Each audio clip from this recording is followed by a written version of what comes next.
and how it can be cut, rearranged and manipulated, for Benjamin this has revolutionary consequences. Art becomes scientific. But the film is also a communal experience, both in the cinema and in the way it brings single subject matters to the masses. Slips of tongue go less unnoticed. Objects can be sundered by the silence of the tenth of a second, so that now, in the midst of its far-flung ruins and debris, we calmly and adventurously go travelling. With the close-up, space expands with the slow motion. Movement is extended. The moving along the film, scene after scene, cut after cut, leads you somewhere in the way painters don't tell us. Benjamin quotes the French author Georges Dumas, "I can no longer think what I want to think. My thoughts have been replaced by moving images." For Dumas, being distracted by quickly moving images is a bad thing, but Benjamin thinks distraction can be revolutionary. Being distracted away from your own thoughts means the viewer absorbs the art, absorbing the habits that filmmaking intends. The essay ends with a brief but influential analysis of the way fascism utilizes mass production and how art must counter it. He argues that fascism gives expression to the proletariat, to the masses, without changing the economic structure. The bourgeoisie, the pure and the cult holds its place, not only representing masses. The logical result of fascism, is the introduction of aesthetics into political life. If technology isn't used for positive purposes, it utilizes aesthetic forms for the expansion of man's domination. This imperialist expansion, by that reproduction was followed swiftly by variation. Individuals put their own stamp on almost anything. Benjamin wouldn't be surprised about the doctrine of images and fake news that emerges out of carefully selected perspectives, nor how the cult of film stars persisted and grew.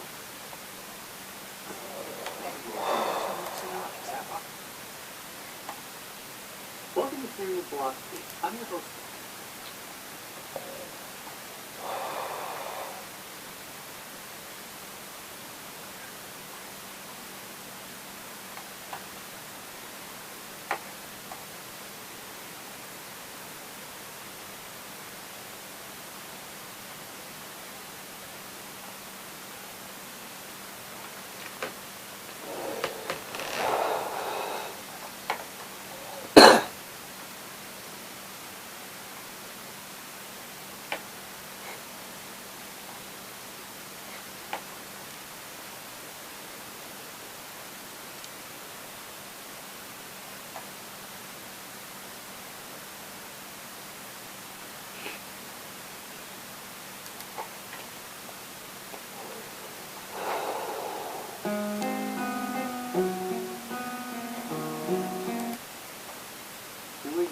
Because in Chapter 3, Theodore Adorno lays out what he means by the culture industry, and the title of that chapter is The Culture Industry Reconsidered.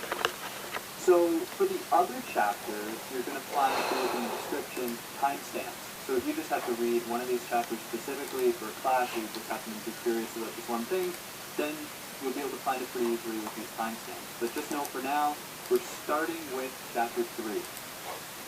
Now here he reminds the reader that the idea of the culture industry first emerged for him, or in his work, in the piece that he co-wrote with Max Horkheimer, The Dialectic of Enlightenment. Now they make the case here that the culture industry is kind of the idea of mass culture. But they err on the side of caution, and instead of possibly evoking the sense that there's a culture that emerges from the mass, they instead go with this idea of the culture industry. That is, they're trying to think of the way in which advanced industrial production, that is in the capitalism, kind of creates or molds the idea of what culture can be for people. So what the culture industry does, and it does this from kind of up on high, that is, it does it from top to bottom, is it essentially forces together both spheres of high and low art, where they are essentially homogenized. Now he says that the seriousness of high art is destroyed in speculation about its efficacy, that is, how effective it can be, and while the seriousness of the low art with the civilizational constraints imposed on the rebellious resistance inherent within it, as long as social control was not yet total. So what does that mean? Well, in his words, and at least how I understand it, serious art is then evacuated of any potential because it isn't seen as a thing, perhaps in itself. It is contemplated in the culture industry. So everything is essentially measured in relation to its potential as value, that is, its potential as a commodity. Now, these commodities can take somewhat abstract forms, become objects, or, in Adorno's words, they become simply an appendage of the machinery, which comes right out of Marx, in many ways. Like Marx thought about the way in which a worker, in relation to a machine, becomes an extension of that machine. And this comes out in so many different ways in his work, but we're not here to talk about this. Now, what does he mean when he's talking about industry? He says he qualifies the term industry as follows. He says it refers to the standardization of the thing itself, fundamentally to the rationalization of distribution techniques, but not strictly to the production process. And that is because when we think of production, we might want to think that this is like on an assembly line happening in a factory somewhere, when in fact production can occur in many different ways. The production of art, for instance, what we're seeing is that very reproduction of the system in that act of. So I got my lucky beanie on. I just put random Nautica in my phone thing. Got a location. It's 9:30 at night, and I'm going to go start my journey. So I'm going to walk down to get some exercise too, so I'll turn the camera on. So I'm on the other side for a change. The other week I walked up there, but I really didn't see anything. A guy was sorting out his garage. So when I walked up there, at top of that hill, there was a guy sorting out his garage like really late at night. And I guess another thing, I'll demonstrate on this car. A car with lights on one of the side was on, but the other ones weren't. That's probably the weirdest thing that I saw.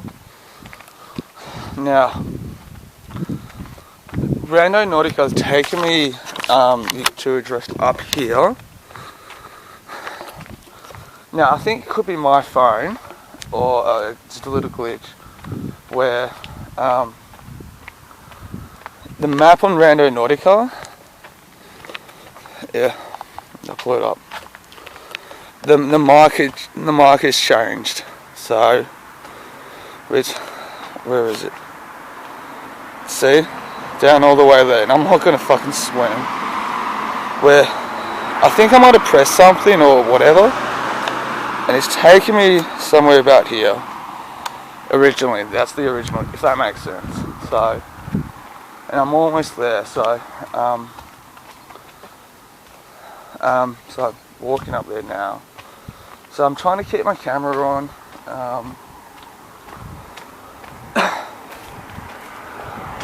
I'm trying to get a couple of friends interested in this.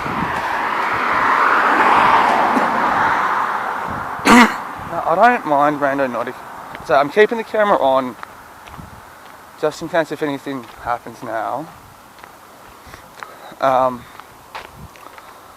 One thing that I'm not struggle with, but I should be a bit more grounded with, is when I get to the location to give that spot a bit more time before I leave. So I'll explain in a sec why. Like, I shouldn't just look there and go, oh, fucking nothing, and go. But, it's right next to the church here.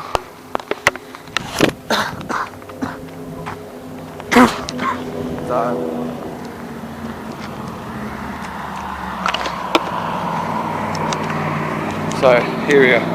Almost there. So, I gotta keep an eye out now, okay? Not exactly there, but, almost, right. So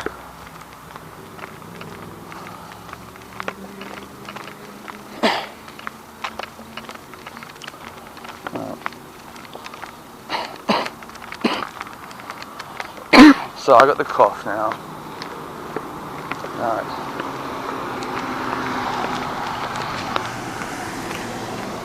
Okay.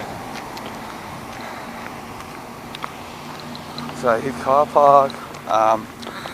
I know you can't see, but in there's a playground. And now I've lived around the area pretty well. Swear to God, I'm not making this up. I'm on Ross Street in Seaforth, okay? And oh,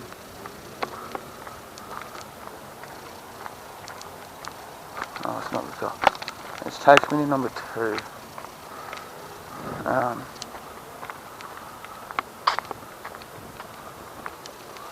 Oh, here. 2A.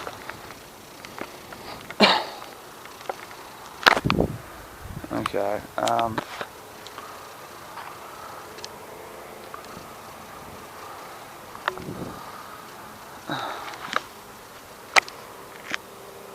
Do I see anything? 2A.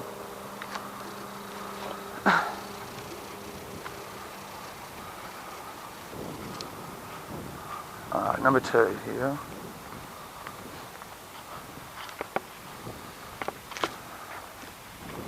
See, the thing is, I don't immediately see anything, and I just don't want to get up and go.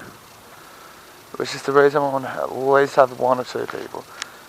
And, full disclosure, I'm a little bitch, so...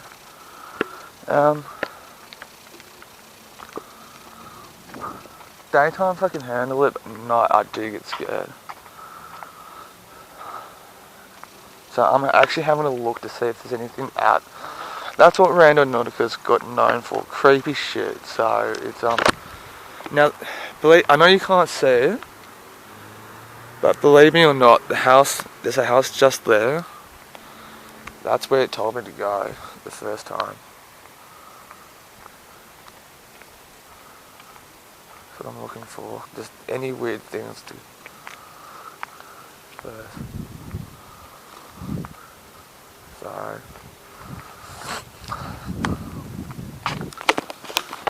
nothing in the gutter. So it's telling me to come to number 2, Ross Street. Oh, you can't see it.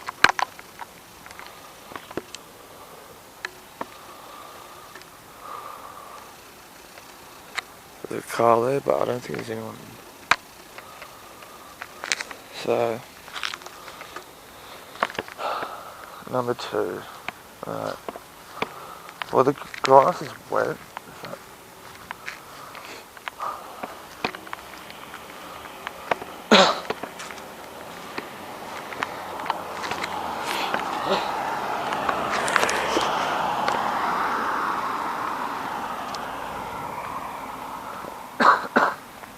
See, another reason too, like, I might actually miss it. That's the thing. I don't want to just get up and go.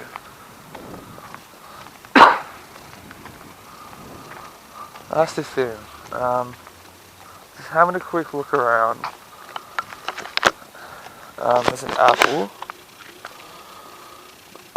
with a bite, but that's an apple there. But I guess we live around the house, like a very, like, populated area. Like, the shops are just there. That's the thing. Finding an apple won't be that weird. I'm pretty sure this building right here, front, is a daycare centre. I think. So,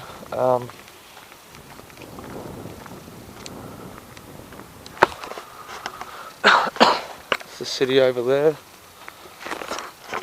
Oh, God.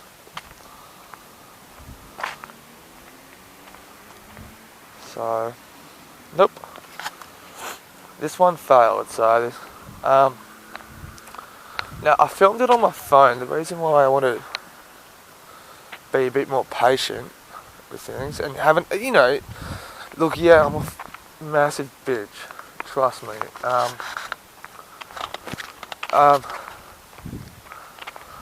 Besides that, there's 2 other reasons why I actually want somebody else to come along. 1, to get myself more grounded. so I can give the spot a bit more time to look around.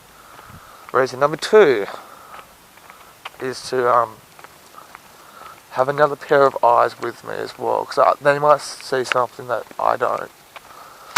Now, number 2, Ross Street. Maybe I should keep the addresses in mind on a notepad, so when I get home, Google them as well.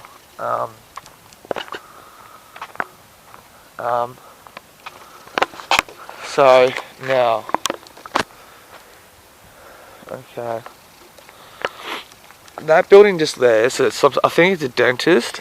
Now there's a public car park next to it, which is predominantly used for the shops and for the church next to it. So now there's 2 cars here. There could be residents. I can't see that car just there.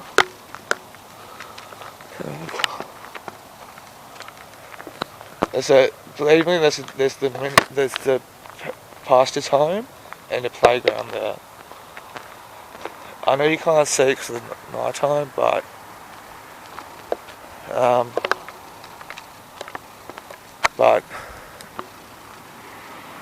so, and there's obviously car park. So now, also saying, I went for a walk the other day, one of my afternoon walks. I had to spend, fuck it, why not?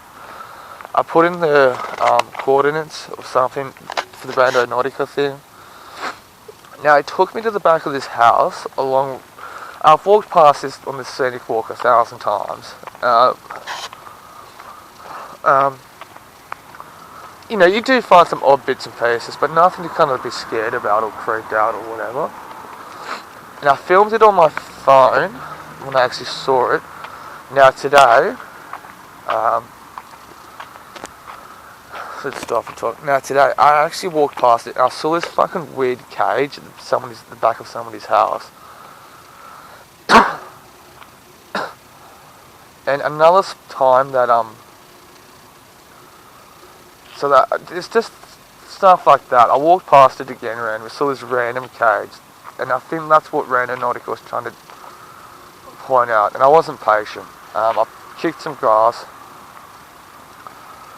and the other day too. Now this doesn't have to be my spot. Yeah, this doesn't have to be my fault, sorry. But I walked past another house that it took me to once. Nothing, I couldn't see anything at the time, but I walked past again today. And there was 3 dead rats where the spot was.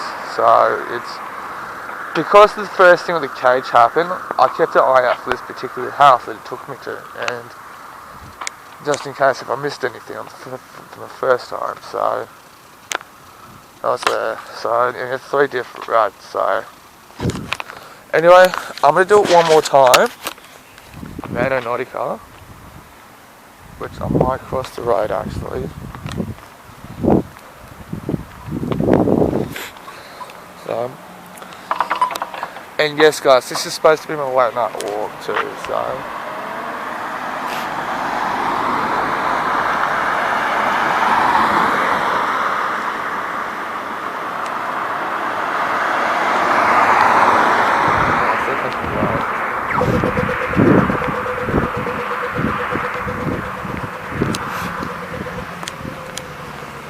Now, I'm only doing it now because it's supposed to be my late night walk, so that's why I'm doing it now. So, I pull up my phone, okay, Rando Nautica.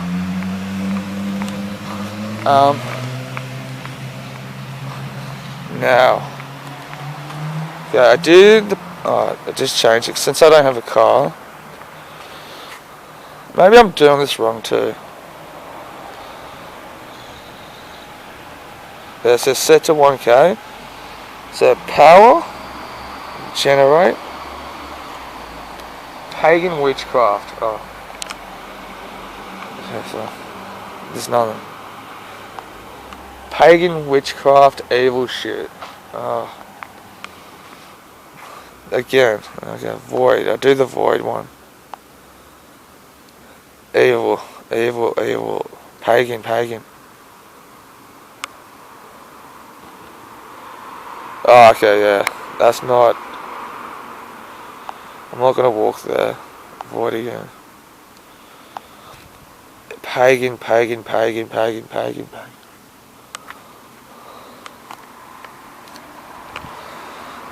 Okay, I said pagan. It's asking me to kind of go back home. So start journey. Okay. This is just like the test runs and stuff like that.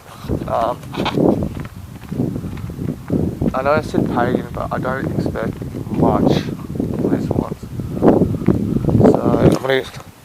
So press start journey, and it's kind of on the way home. It kind of freaks me out, but anyway. So no, I don't think anything evil's coming out. So amazing. And another thing too, I should get this stuff on camera as well. So even if I might not see things, there might be stuff on the camera. Rando Nautica, it's what I'm doing. Okay, so.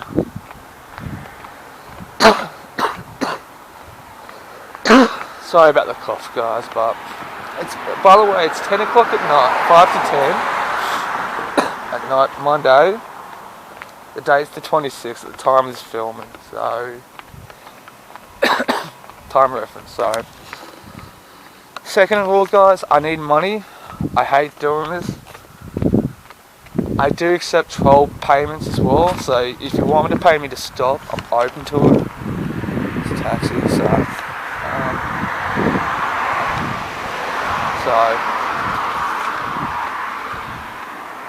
Did it again! It changed! I swear. Okay, huh? Oh. I was on Woolaboos. Oh, fuck, man. I might have pressed it, so. 1424 St. Paul's Road. So, it's, see how I want to get there. So I think it's press void as well.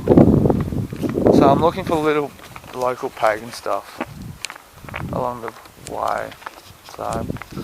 So I gotta, anyway, I was gonna PayPal link. Feel free to flick me some donations. I need a new camera and a couple other bits of filming stuff. And it's also too, like, I'd rather ask for donations than have a standard job somewhere else. So keep that in mind. So, anyway, so the other night, I turned the camera, my phone off of it. When I was going for my late night walk, I walked up that street there at the top.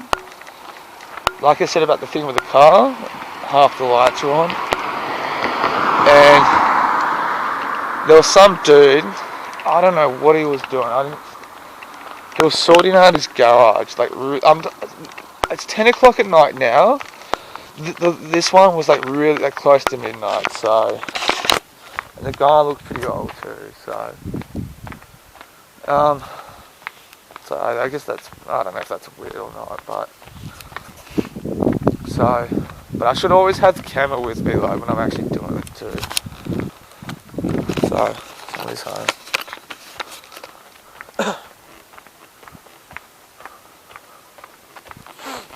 So just to document my time. I don't know about living on main roads and stuff. That's the thing. Like, I know it's quiet because it's late at night.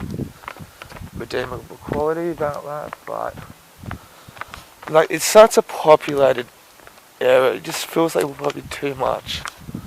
Too many people walking past. You just see this at school as well. Like, when the school's on and pick up, fuck, man. I'm always fascinated about where people live in the spots. So,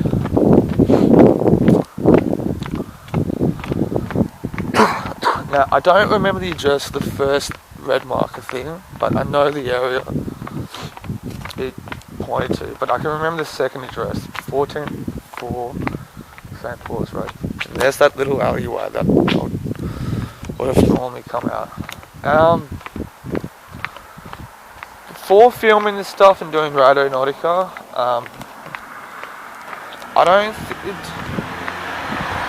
really didn't see anything weird or out of the normal. For maybe 2 weeks, there was this old bloke that I saw once or twice a wave with his, it wasn't a Discman, but a Walkman, I think it was. I think they call it. Walking up and down really late. I think I kind of not annoyed him or wigged him out, but I just don't think I think he just wanted to power walk alone by himself. And I think it was either a Friday or a Saturday. Now, a couple other things. It was either a Friday or Saturday night, but a small group of kids were. Hang on, I'm gonna point it out. That's a bat. I guess. Can't see it. Okay. Now, before I continue walking, see the building there, the line. There's a group of kids, not like 3 or 4 kids drinking. The cops found them. I won't talk too loud. Now, there's apartments there.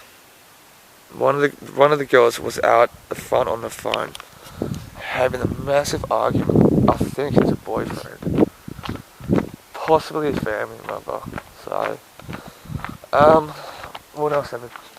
I saw 2 gay guys one night walking home from down the shops. One of them was trying to take a piss, this massive African dude. Both of them, some of the gayest guys I've ever seen. One of them was a massive African dude. He would have been close to 7 feet, I kid you not. He was trying to take a piss in a bush, and as he was doing it, his pants fell down, and his white boyfriend, he's the bottom by the way, had to fucking yell at him. I've never seen him before. Other weird and people. I've said it before. I swear I saw a killer come in the school one night too. I kid you not. So it's probably weird. I might have not. I swear I probably would have walked past him or seen him. I don't know what happened and just not paid attention to it. So I really need to buy a new camera.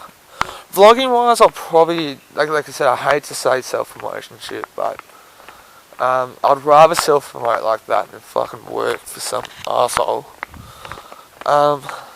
So my battery's really started to go.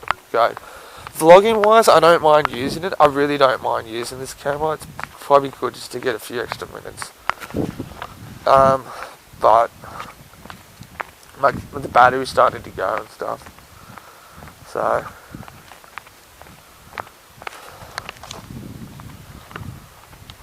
but that's the thing. Like, it's taking me around where I live. I see this area like all the time, and that's okay. 4th reason.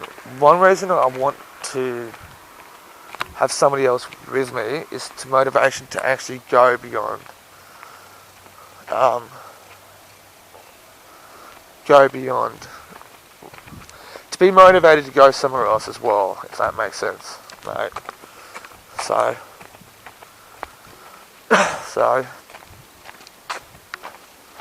because the thing is, I'm just walking around where I kind of live, so I don't think it's that spooky.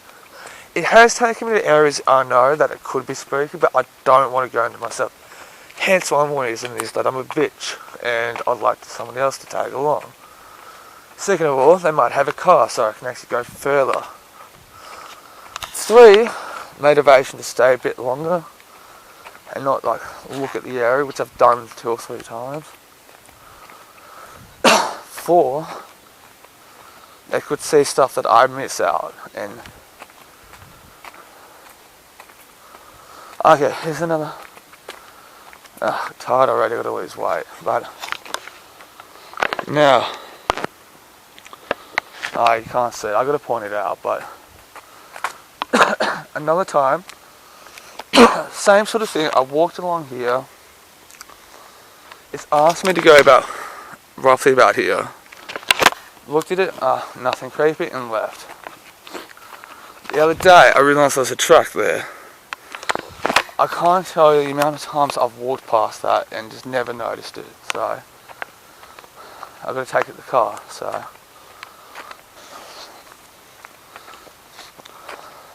And I do that during the day. So I don't have equipment to do neither. So.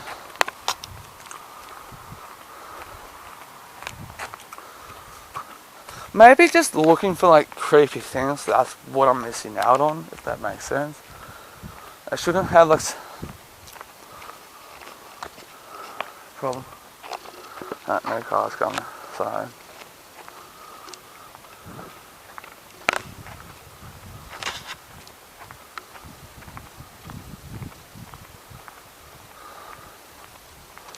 Okay, now here we go.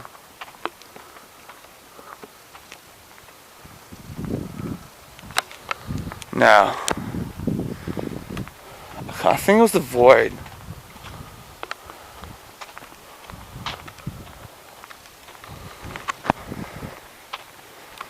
So asked me to come here.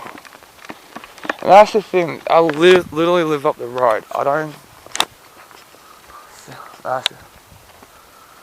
Oh, maybe it's that car.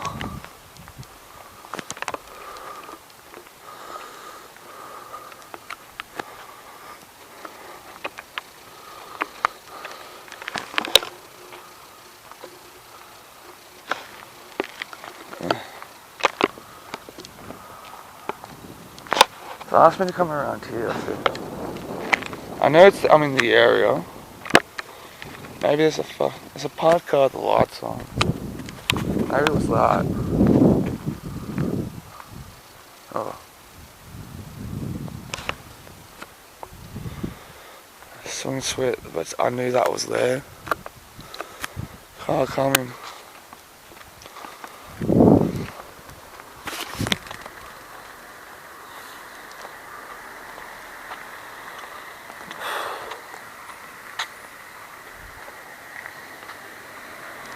They looked at me, but I must look sus.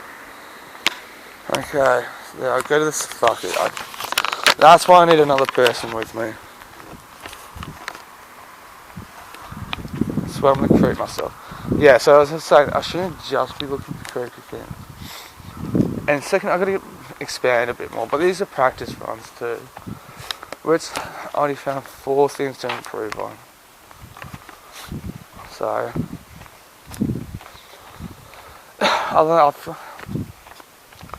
So I should talk about my day as well, but I might do that when I get home. So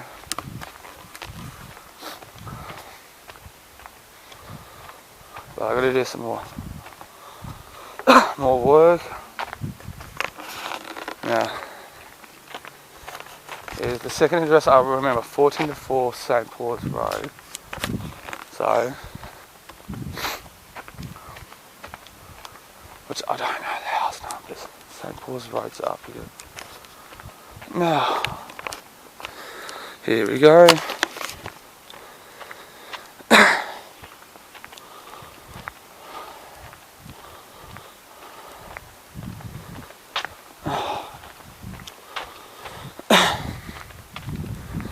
I think it's on this side. You know what? Nope. Can't be fucked. And if you want to call me a bitch for that, I'm more than happy to do so. Full moon.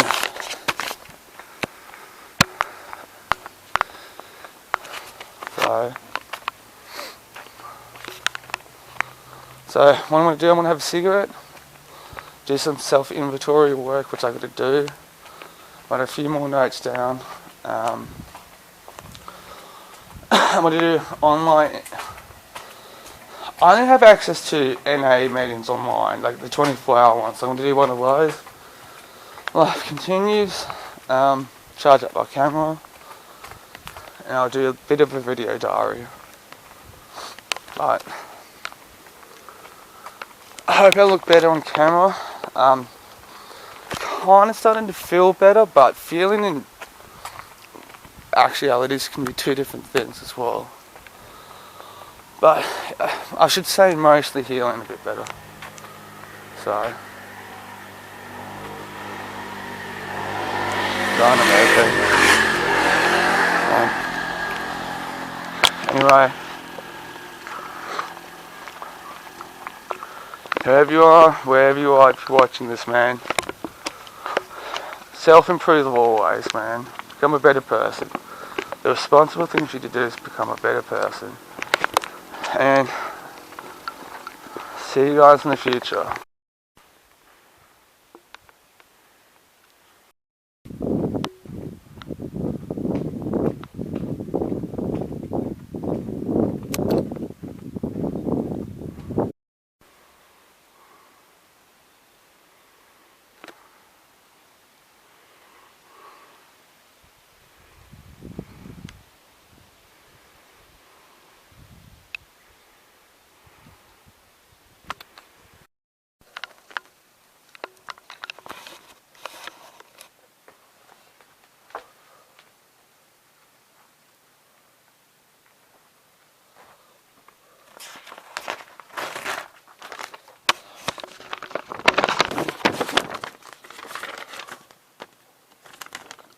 Some notes, so to let my housemates know that I should be waking up at 8 o'clock in the morning.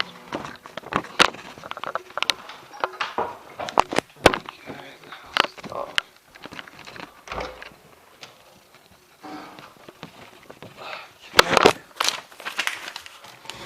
Sure up.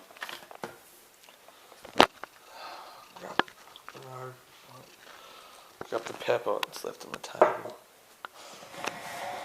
So, the note's there. I get there. Toilet.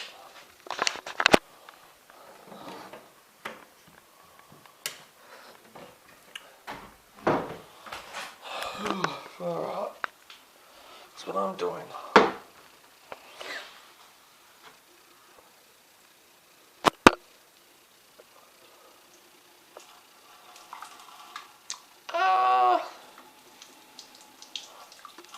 I honestly wonder what it feels like when it burns when it pees. So.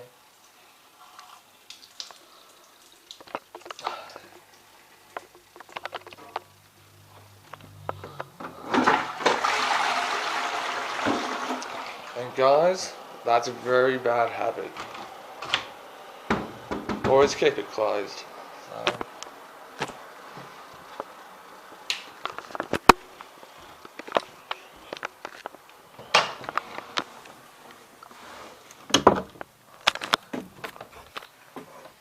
Little sheet, so. Okay, and I'm gonna get to bed, so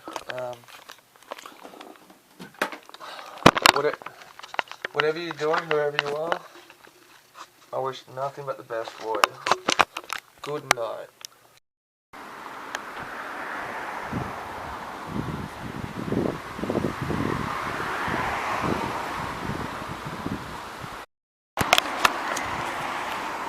So it's Thursday afternoon, I left my phone at home. I hope I'm starting to look better on camera. I'm just going for an afternoon walk.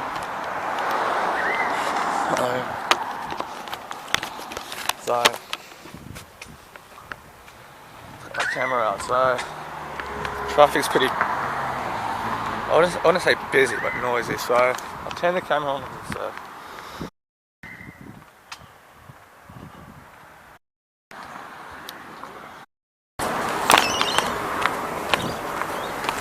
Okay, so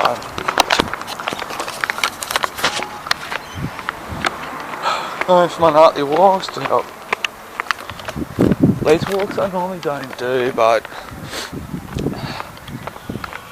currently in lockdown, all the 12-step meetings are in lockdown too. So we're all on Zoom, so I'm just trying to be active and stuff. So there's a lot of people out. So I'm going to turn the camera back on. So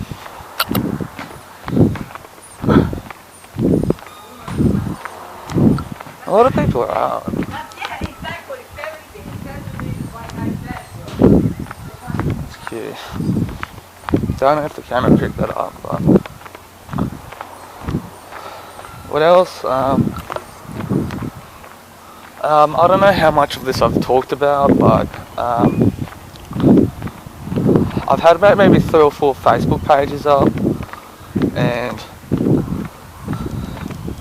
that's just to help schedule my YouTube videos. And lately, the last few weeks, I'm gonna turn this off.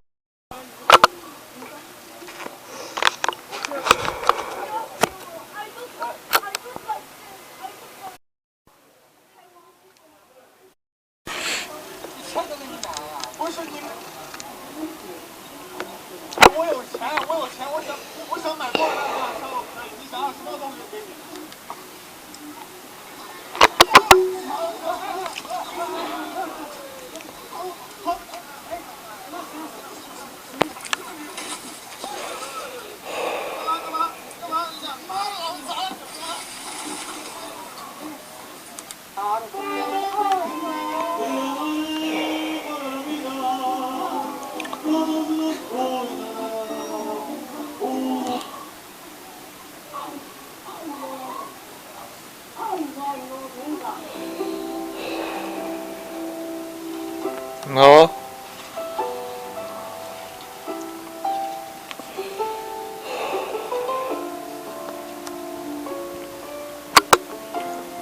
Poor boy. Where? Where have you been away?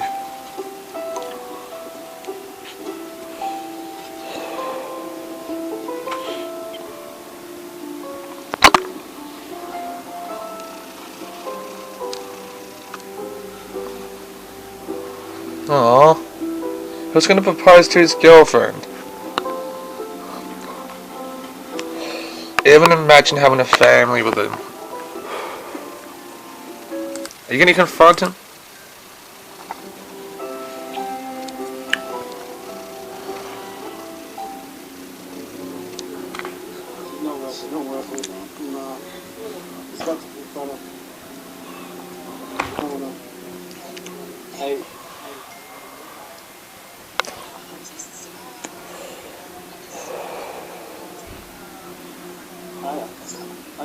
I can hear wind. Why can't I hear wind?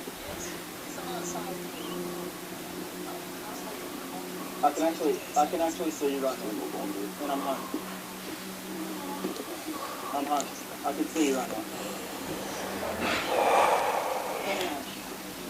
He's gonna confront her. No! Oh, what's she gonna do? Why are you bleeping the photo? Oh.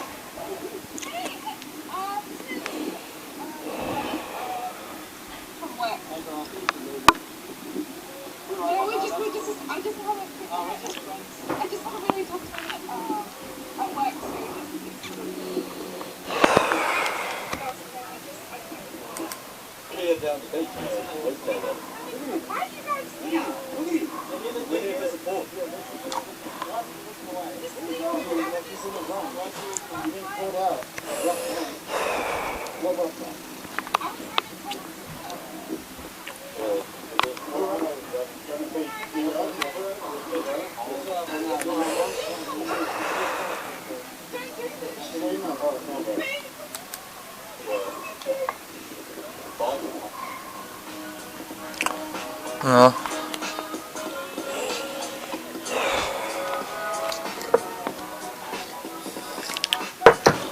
Sarah was trying to call me and I hit the phone up.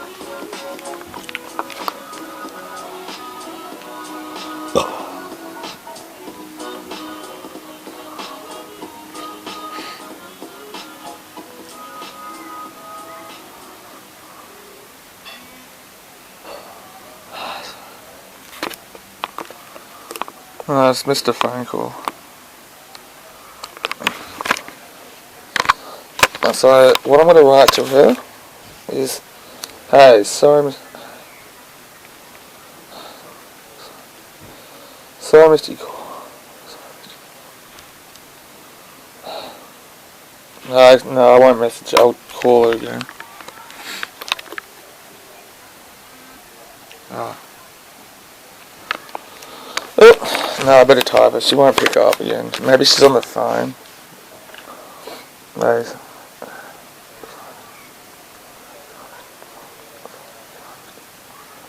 Mr. Call.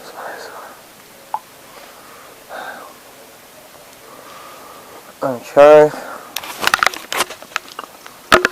Just got to clean my bed.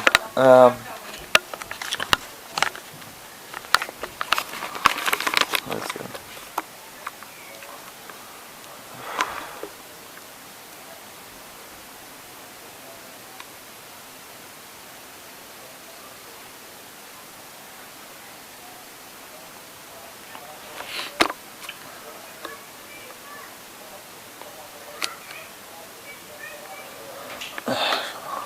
Man, why didn't I hear it?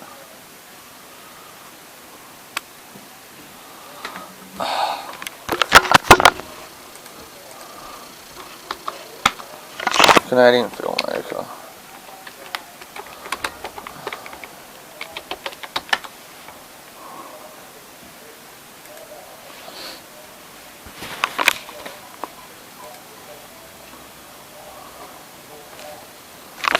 I've never heard of this filmmaker before. I wonder what kind of movie she's done. I'm pretty sure from India, but she's a Canadian national. Oh, I got something to show you. I've been I gotta pull it up. See, I don't know why Facebook does this with some photos. It takes a while for that post thing to publish, but okay. So this guy called New Manchester.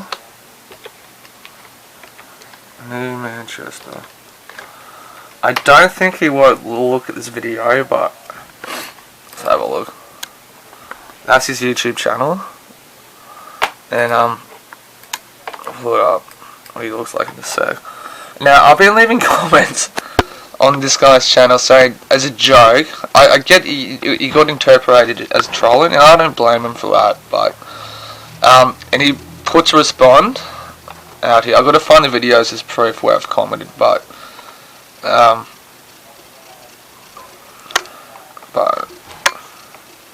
play the play the video, turn it up.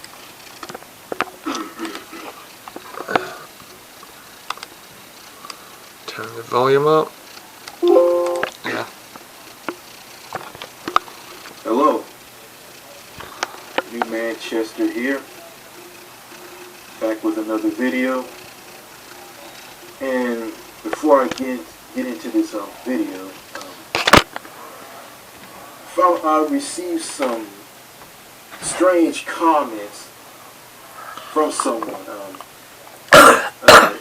It all started when I got this comment on the video on this channel. It was about the police. It was someone from Australia who said this to me in the comment section on that video, stating this: I enjoy your content. Respect from Australia. I enjoy your content. Much respect from Australia. And I've been getting the same comment from the same person. Excuse me.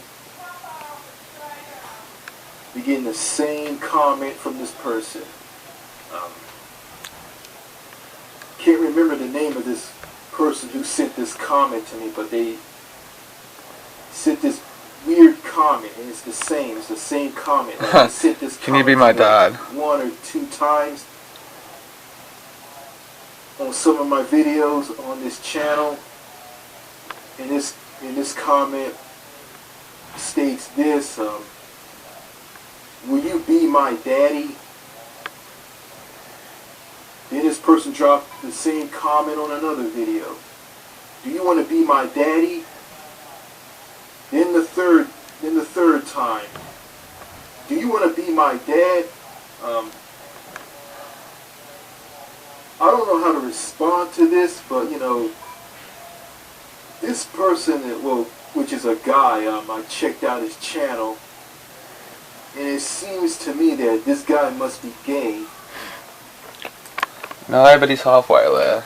But I'll see if he says anything else. Out of lanes, overtaking people. She has some skeletons in the car. See if he says anything else. That's all I gotta say in this video. I haven't checked out the ending to it. Some of my subscribers want me to do a video about South America. Illuminati. And yeah, I probably will do that. I gotta do something like that. I gotta do a video about South America. I'll talk about the president of Brazil, piece of shit. If this happened, if he got swallowed whole by a gigantic anaconda snake, I probably wouldn't care. And I think that some of the people in Brazil... Yeah. Talks about it again briefly. Okay, before I get into this video, I want to talk about this. As you see before you, I'm on my computer. Actually, no, I don't have the heart to go through the whole thing, so... Talks about blocking me, and there's 2 French dudes as well, so... Check out his channel, New Manchester. So... Alleged catfish is back online. So...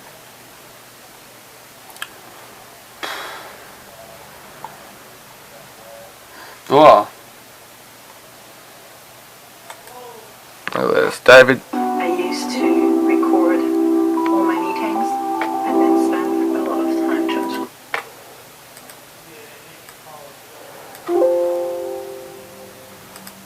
Which serves as an anchor for the story, and was one of the things which perhaps makes it more accessible than other art films. The film follows Henry and his complications of what may or may not be his child. However, beyond this, the film operates on a solely internal level, sculpting a logic and rationale that's unique to this universe, the themes of which will fully explain the journey that Henry will embark on, all the while remaining unexplainable.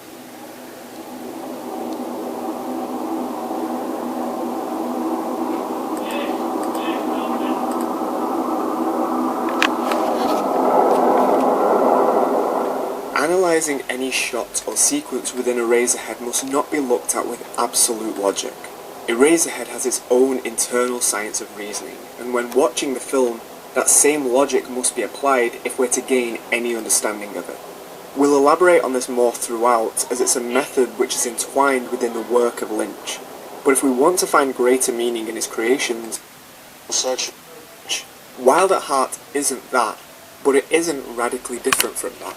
We can recognise the strangest of people and circumstance that create an undeniably Lynchian tone that this movie hinges on, but we can also identify that they're not used in the same way as he would have used them before. The offbeat world of Eraserhead was felt to instill some kind of threat to us, akin to that of a nightmare, yet those equally unfamiliar aspects here don't result in a similar reaction. Perhaps in Wild at Heart, Lynch is taking the very idealism of America itself. Rather than the perspective of an individual, it's the subconscious of an entire society. A society made up of Americana, Elvis Presley, graphic violence, plastic surgery. A mishmash of all different kinds of people thrown into one place. How do you convey the entirety of mainstream American culture? You can't. You can only convey an impression. And this depiction, as focused on the unreal as it may seem, is still a version of America that is real. It's a version experienced within the subconscious of so many. We can think of the manner in which those stories would play out internally is exactly what Wild at Heart is. It's not just weirdness for the sake of weirdness. It's a parody of a wild society gone mad. turtles into the Ganges to try and reduce human pollution, and now plan to put in the crocodiles to devour floating corpses dumped to the Hindus too poor to pay for cremation. The Uttar Pradesh state of... This is a world that deals with ugliness. People are extremes. The mother wears too much makeup. The citizens are disfigured. Even the voices are unnerving. Pigeons spread diseases and mess up the baby's liver. I haven't seen Wild at Heart. There's a superficiality about Wild at Heart. All of the focus is distracted by the surface of people to the point where everything feels devoid of sincerity.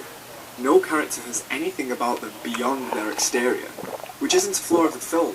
It's innately how it's supposed to be, which in many ways mutes the excessive violence and maimings that we witness. It appears that this is a new way for Lynch to get his message across. When we as humans have no depth to ourselves, all we're able to manifest are our worst traits. In Wild at Heart, characters absorb archetypes and traits from everything around them, right down to the tacky, outdated pop culture references, and that becomes them.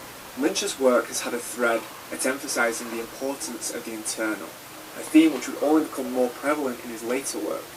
And here we have characters that have no internal, and therefore they have no character. Sailor is as grand a caricature as one could get, yet he's the most desired person. Nicolas Cage, that's to His you. girlfriend Luna is completely infatuated with him and all his idiocy, like the archetypical overly loving housewife. But as bizarre as these characters are, this time for Lynch, there's no sense of alienation either by us or the denizens. The world is something strange, but our characters fit into it.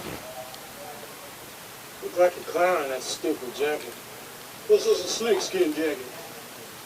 And for me, it's a symbol of my individuality and my belief in personal freedom.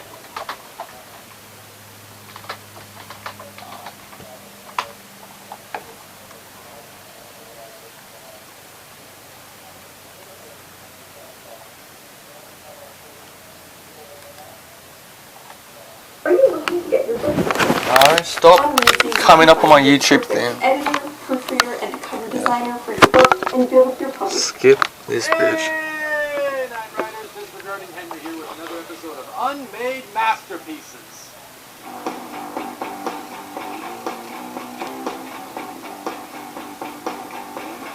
No, not gonna watch this. Harmony Korine is no stranger to controversy. He's a filmmaker that, like...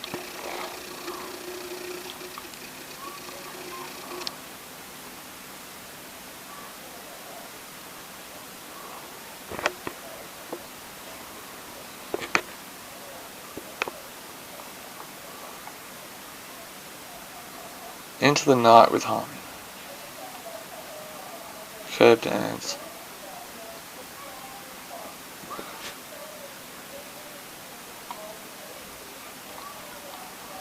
Kids, split screen Harmony Korine.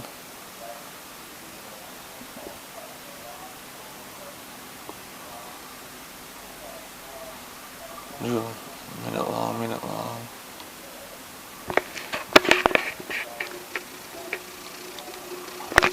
Before we dive into kids, I want to introduce this video's sponsor, Surfshark. Surfshark is a VPN app and browser extension that lets you place your laptop or phone sex and foul language. So, in simpler terms, a car wreck you can't take your eyes off of.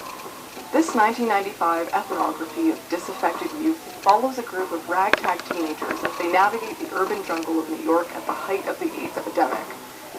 If you were ever a teen growing up in the city like me, this movie felt like looking in the mirror, romanticizing my summers spent aimlessly riding the subway, drinking 40s out of paper bags, and hanging out in parking garages. I watched kids and was like, wow, this is me.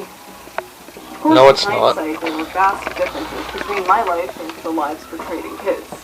Yet Kids, for me, was this beautiful depiction of my Got it. urban teenage existence. That Now, fell as an down. adult, I can barely get through it.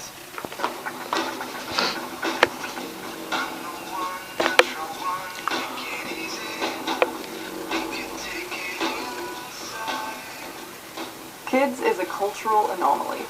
It was directed by Larry Clark, a then 52-year-old photographer and writer whose body of work has been described by critics as exploitation, with his propensity for capturing stark and graphic depictions of youth sexuality, drug use, and violence. Spending a large amount of his time in the 90s hanging around young skaters in New York, Clark met an 18-year-old ingenue named Harmony Korine, yes, that one, and approached him with an idea for a film.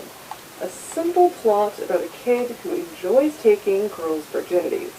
A quote, virgin surgeon. Korine completed the script in just 3 weeks.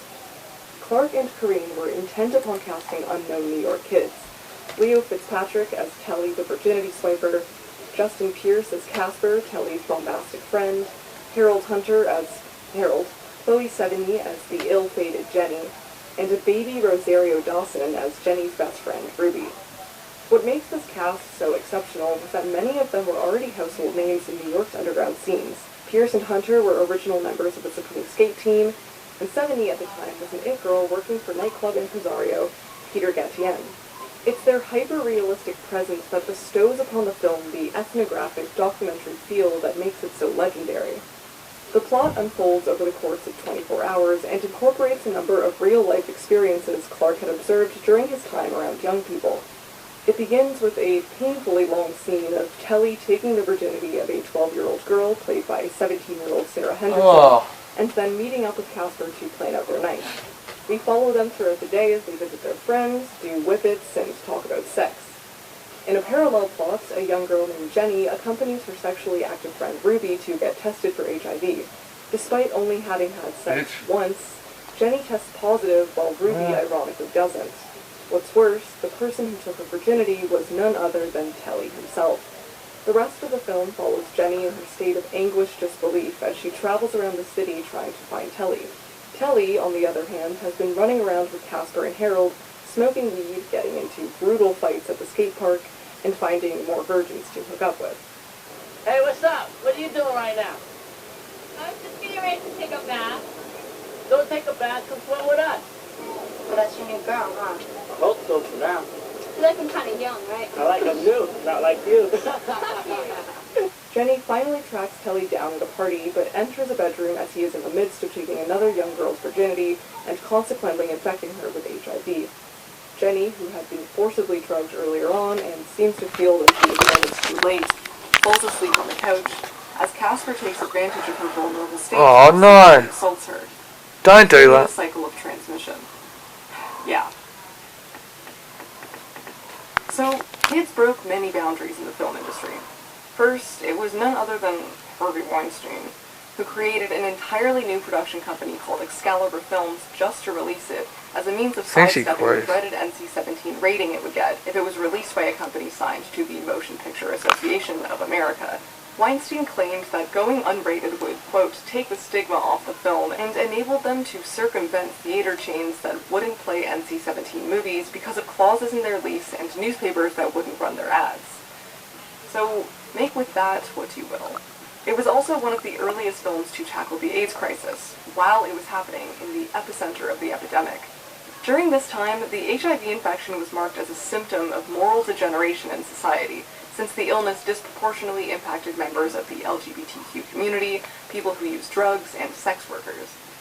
This resulted in a conservative moral backlash in the 80s, with Ronald Reagan's administration bordering on criminal negligence in its indifference to the epidemic.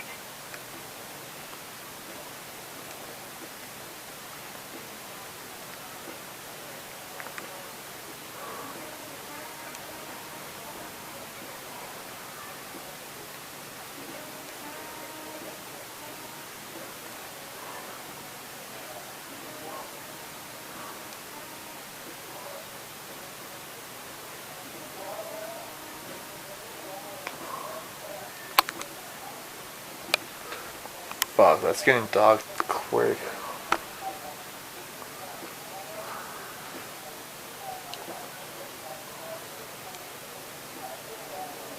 And his press secretary going so far as to label it the gay plague. So the stigma was incredibly severe.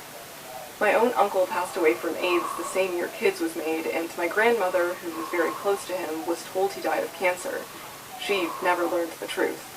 My dad says when he embraced my uncle in the hospital about a week before he passed, my uncle broke down in tears because he hadn't felt a human touch in so long. Due to the cultural issues surrounding AIDS, people treated him like he was dirty and tarnished. So when a film like Kids showed the prevalence of this illness and the ease with which it could be transmitted, especially amongst heterosexual adolescents, it was groundbreaking. Lastly, filming for production happened in 1994, just before Mayor Rudy Giuliani waged his Quality of Life campaign and cleaned up the city at the expense of the poor. So Kids gives us a fleeting look at the final days of grisly New York. It's like a slice of life into the city's underbelly, and this is super evident in Clark's choice of framing, as the eye is restricted to street level, never looking up at the opulent skyscrapers, and simply focusing on the decayed landscape on which Telly and Casper prowl dangerously. But beyond its cult status and the many strides Kids made in the film industry, many critics have argued that Kids is nothing but a gratuitous display of underage sexuality. One critic wrote, "Trashy and exploitational. Clark comes off like a scuzzy pornographer taking advantage of his cast while using a faux vrai, or false truth, excuse as his accomplice." Another said, "A movie that pretends to be concerned with making an important social statement about modern youth, but which instead is just relentlessly in your face, wallowing in degradation to make a quick, controversial buck at the local multiplex." Now, I don't think these criticisms should be completely discounted. The film is at times unbearably awkward to watch. Like that. Hang on. Viewing these teen actors, some of whom were portraying tweens, through the lens of a middle-aged man is undoubtedly uncomfortable. Even a morally questionable experience. But I think the film deserves a more balanced approach than some critics were willing to give it. So I want to make two slightly opposing arguments. The first is that Kids is a masterpiece of teenage nihilism. And the second is that Kids raises important questions about the ethics of ethnographic filmmaking. Teenage nihilism.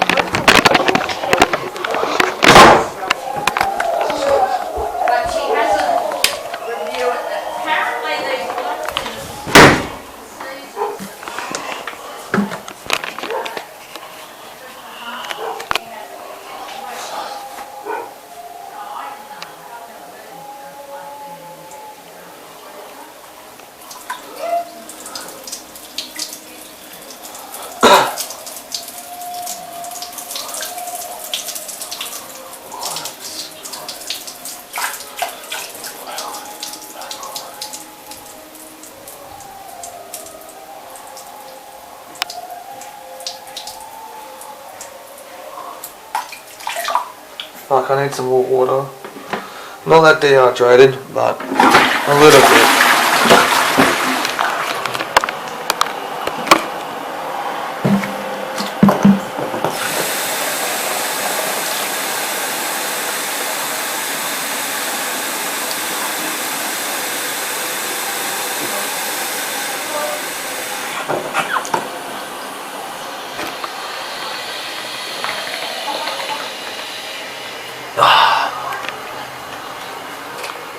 Didn't turn that off. Oh, double checking. So insecure.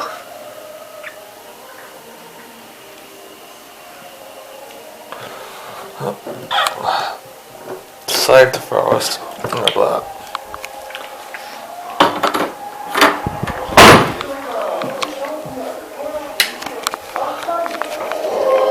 Who won? Oh, yuck. Traditionally prerequisite for evaluating what one does and how one lives. In fact, he finds nihilism embedded in the very social group Clark chose to highlight. Leo Fitzpatrick, the actor who plays Kelly, described his own skating scene as a mutant family of fucked up kids roaming the city like a pack of wild dogs. This sort of cultural nomadism, Oliver argues, colors Clark's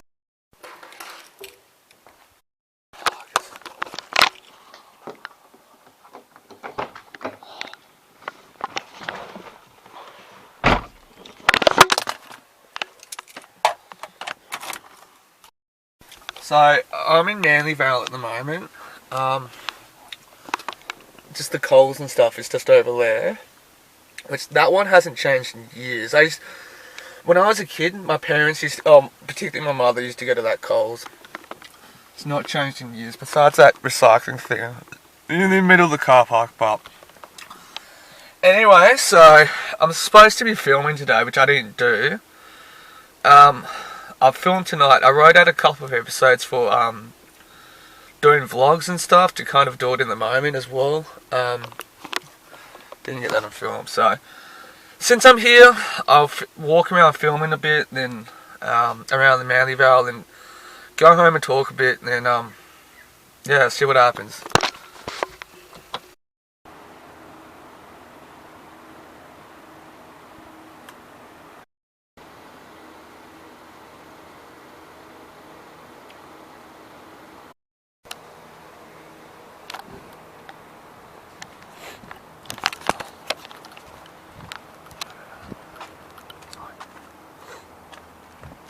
So this thing's his recycling thing.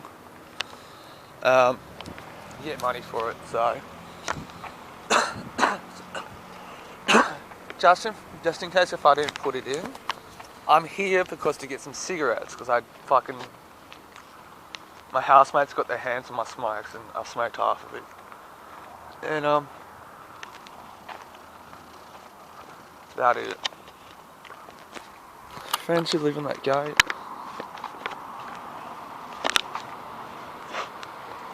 Manly Vale has not changed. So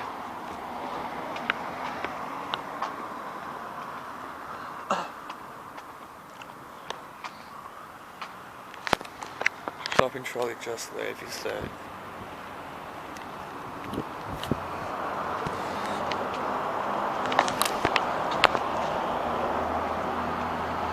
Now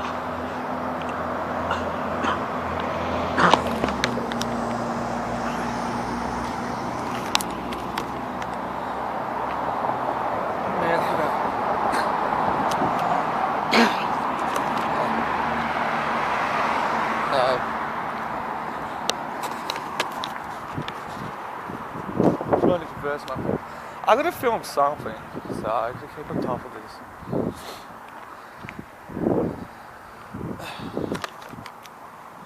There's apartments out there. Now I used to live up the road. I'll take you to the block where I used to live.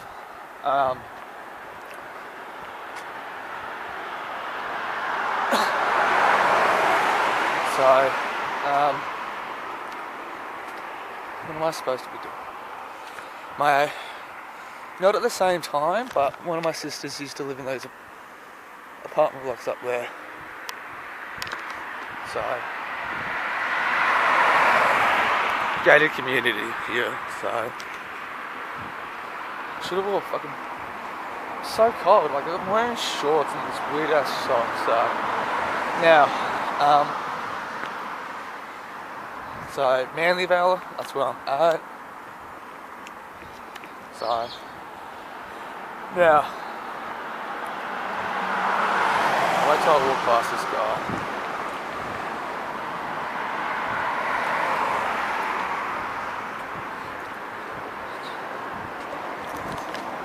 Walking past more.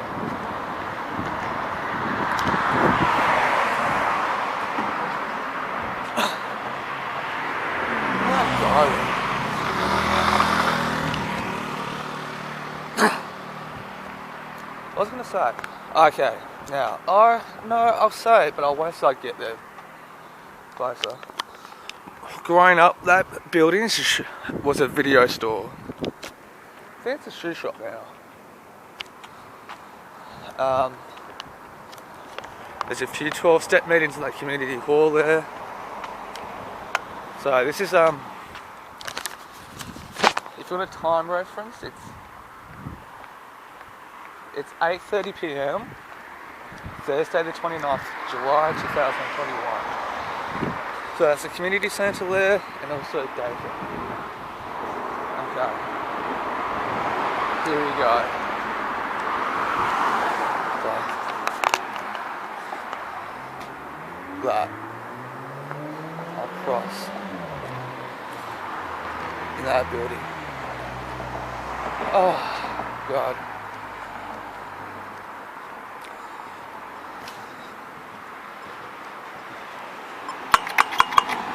Okay. I don't know what happened. Cool. A clear stretch.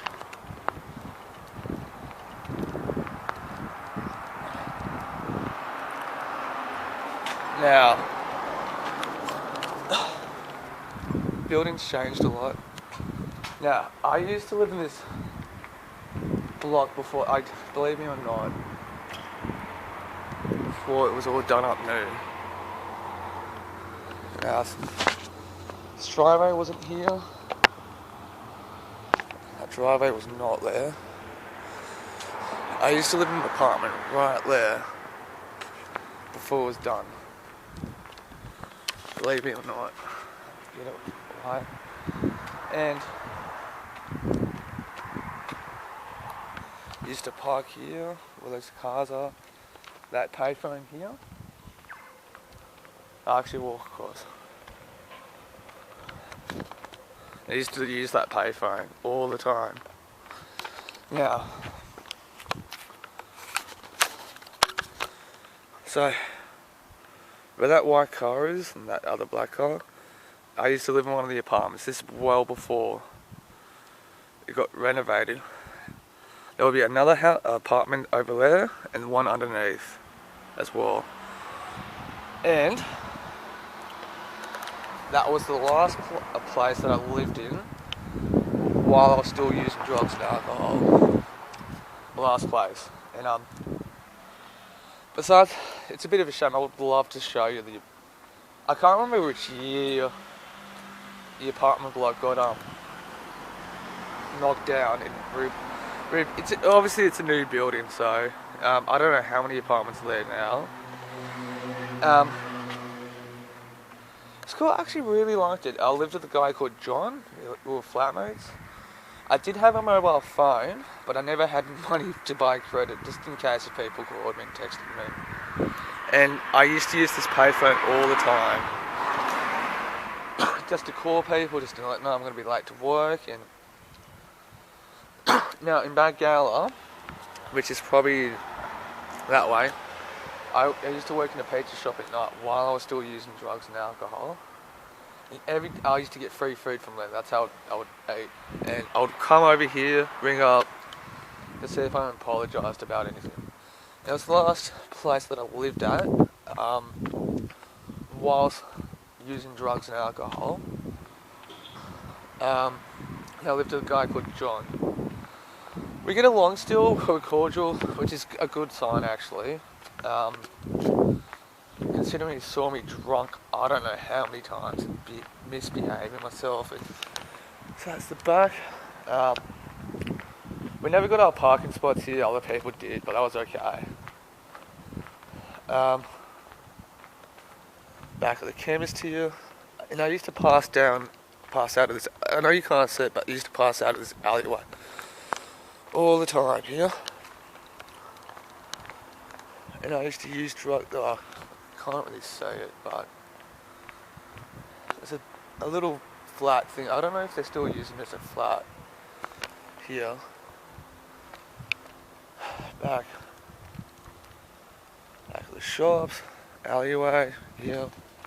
And that was the last apartment that I would use drugs and alcohol. The house that you see me in now, I've lived in ever since the start of recovery.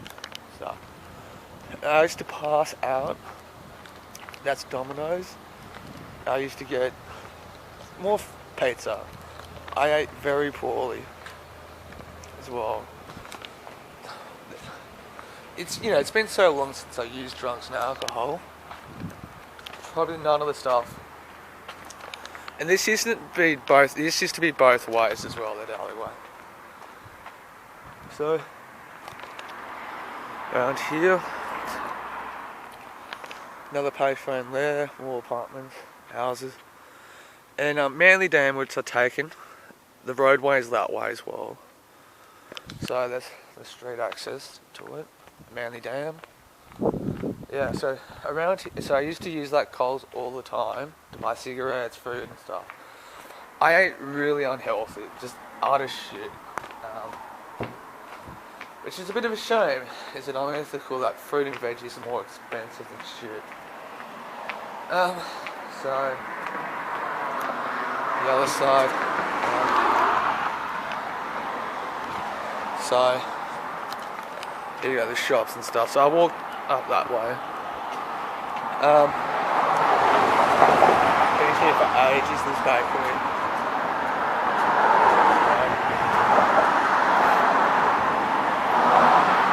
Domino's has been here for ages. Shots.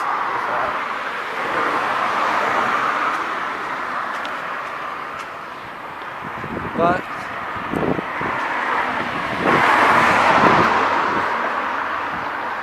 there's more apartments on top than when I originally lived here. Other than that, not much has changed. So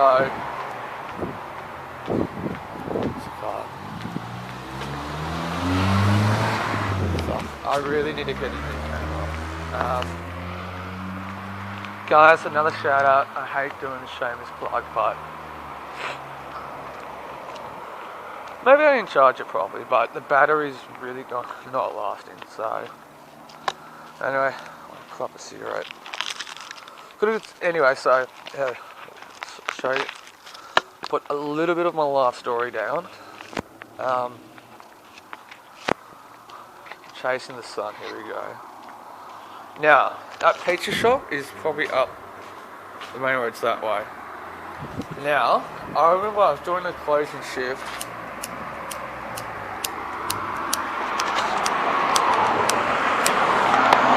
Fucking bullshit. Seriously, this piss me off. Fuck. So before I leave, because I won't come back to get a lighter. Now, I was walking past this tanning salon like 2 o'clock in the morning on the way home from work. Literally, there was a bloke just standing in this behind the door at like 2 in the morning. Fucking weird. So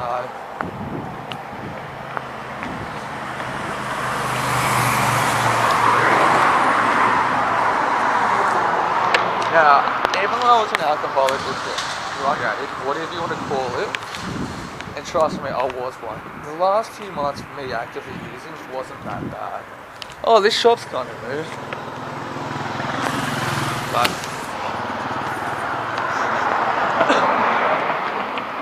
the shop, yeah.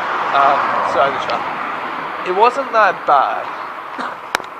At the end of that, because my body was starting to fail, I wasn't behaving as poorly as it once was. I might give it another go. Hang on.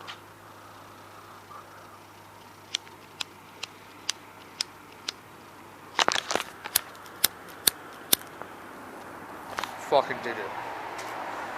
So what I used to do, I used to have a few beers at the pub. If I had money for drugs, I was getting them. See, the last year of me actually using, I preferred alcohol. I almost got caught a couple of times at the clubs, and that scared the shit out of me. So just kind of focused on drinking, and yeah. So that's what I did. I have a few beers at the pub, come home, and just get drunk, and that's how I actively get drunk. Oh, this is new. Sorry, the shop's new. It's a bet. So 40 winks is over there.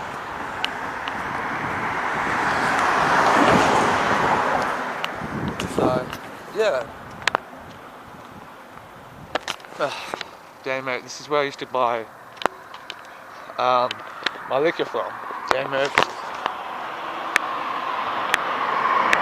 So, that is a floor of alcohol over there, Dan Murphy's. So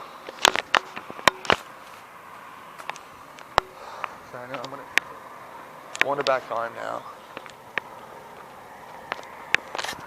before I get run over.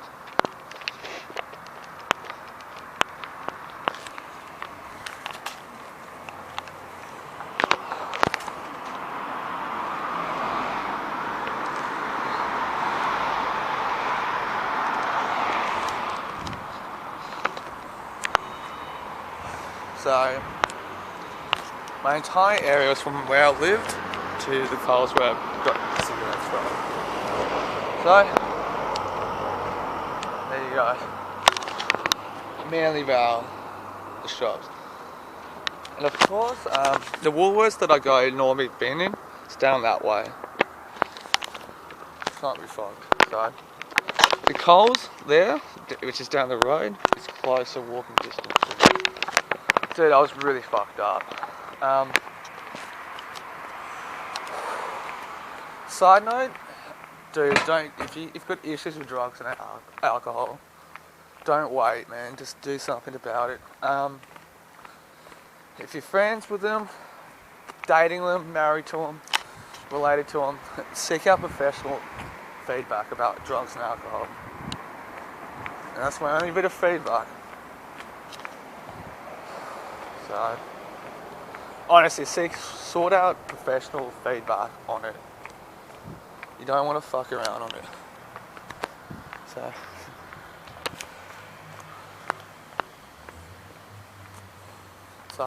anyway. Oh, shit.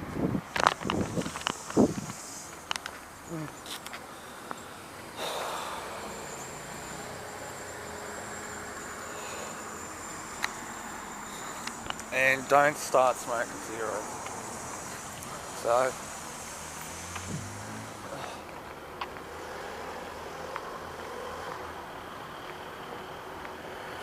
I really have to go to the toilet too.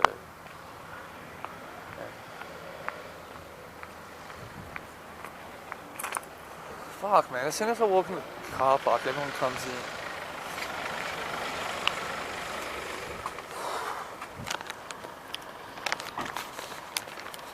So, check my car now.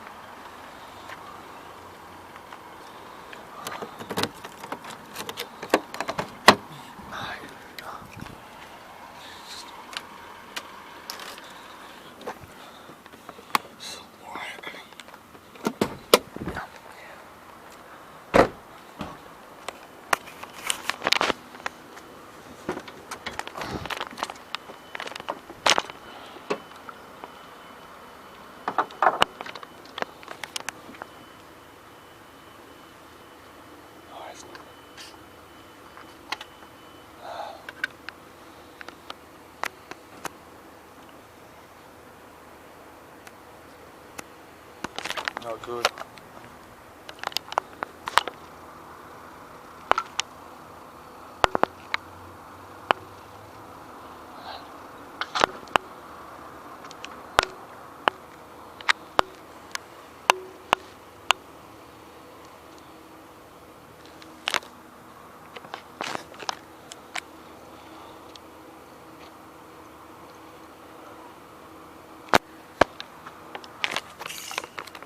Fucking bats. This is not. Hang on.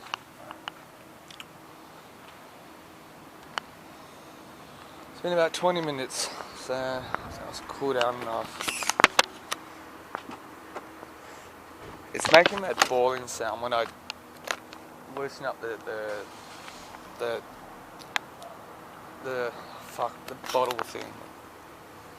I don't know if you can hear it on the camera. There's fucking bats everywhere. Oh.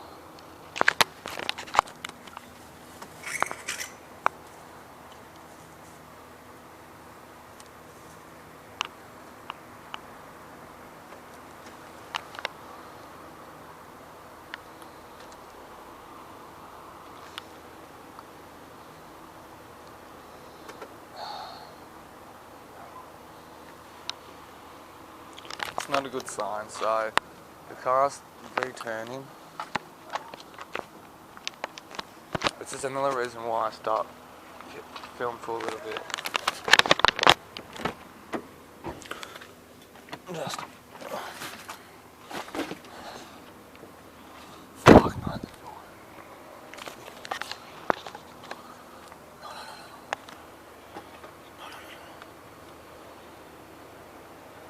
I can twist it off a bit, but not a...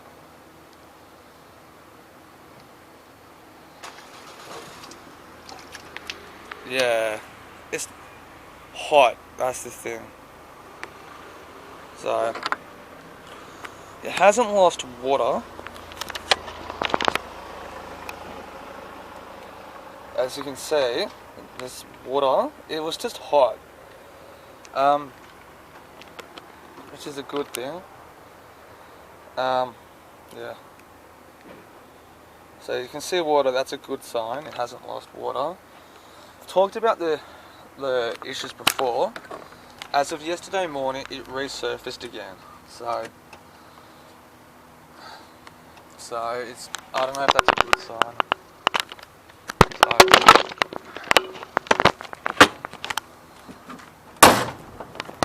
So it's a second-hand car. So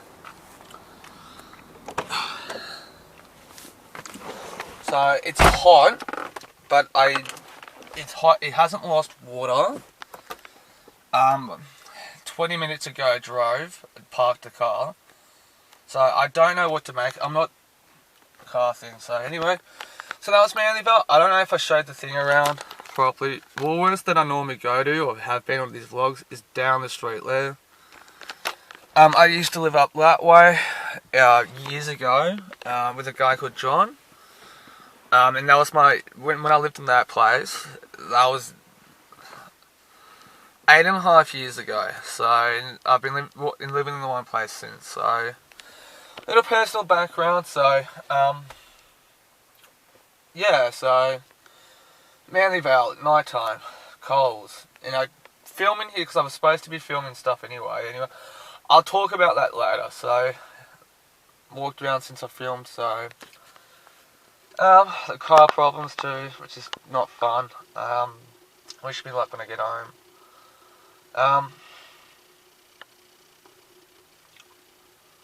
Yeah, so I'm gonna go home, have a couple of cigarettes, do some more talking, go for a quick jog up the road, and then go to bed. So.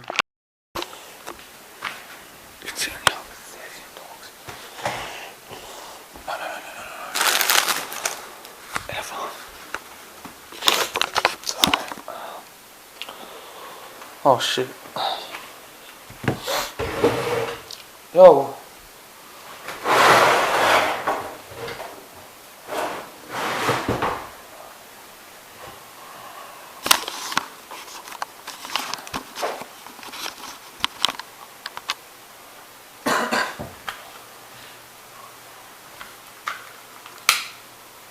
Oh fuck, I burnt my hand.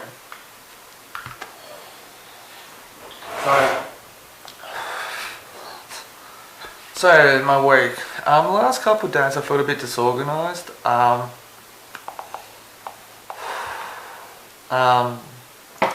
Mainly because of these lockdowns, I've got more free time. So I'll probably start. How's this? I'll start talking about my day. Like I said, I'm lost for time, sorting out a new distribution points. So I put out a new vlog this morning. It's not a lot of views. I don't think it's shadow banning. Views is not once what it was in Reddit. Most of the time I could clear like 100, 150 minimum each time. Other times it will be more than that. So recently I've checked Reddit. I haven't been shadow banned. I haven't none of that shit.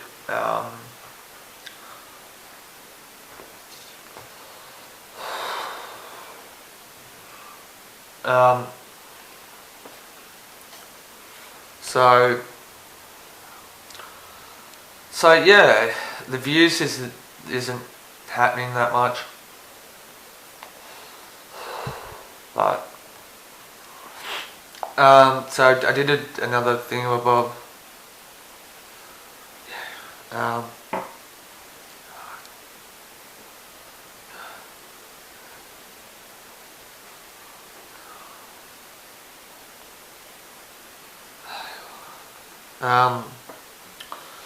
Today I had this weird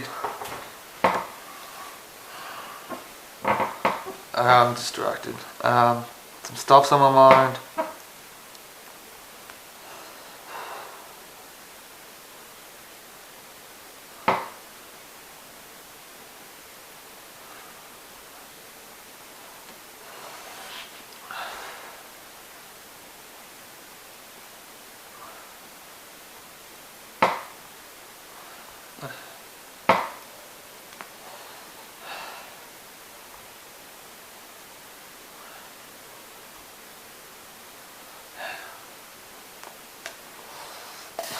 Anyway, so I did some marketing. Now, I haven't been shadow banned recently at all, which is good, which is the problems I've been facing, or Reddit suspension accounts,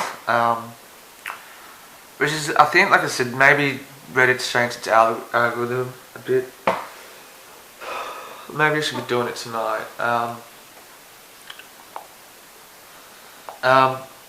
So today I've had ideas of just randomly filming bits and pieces and put like a stock footage thing together, or way too hot. Together. It's a little idea, and I just had footage. I started trying to edit it today. There were like 5-second clips and stuff. It's got the stock footage volumes and stuff, which I haven't put out yet. I didn't get all the, and this one that I was editing today was like 5-second, 10-second clips. I've not even halfway through it. You know, mute them. The one that I was doing today, I would mute the audio.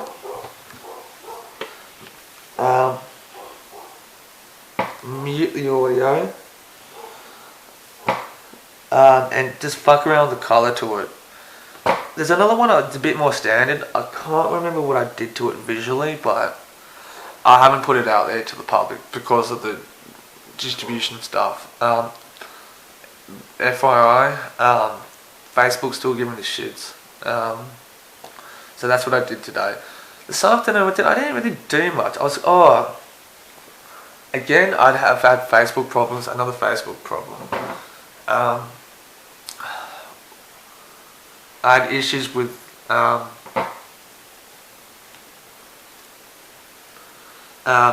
creating new Facebook pages.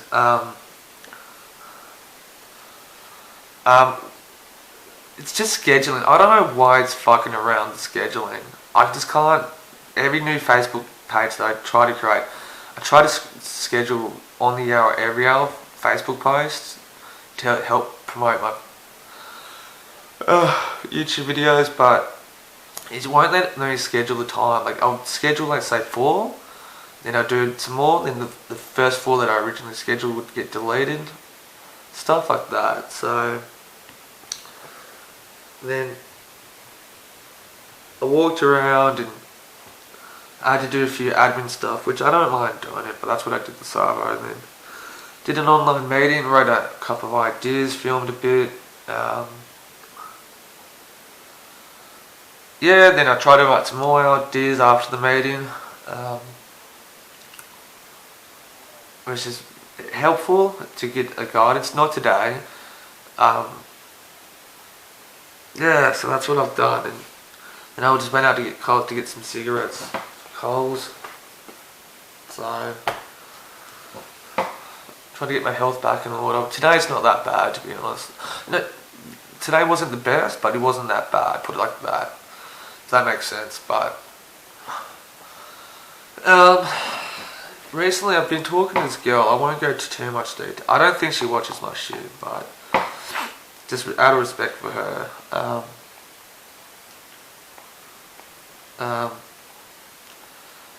Which is, I'm actually handling it pretty good. You know, a little bit hang-ups about past experiences and stuff, and not let that overtake me. What the fuck? Fucking Instagram. Yeah, so, don't know the next step. The thought of dating her has popped in. Which hasn't been the case. I've probably known her for about maybe about 14, 15 months or something.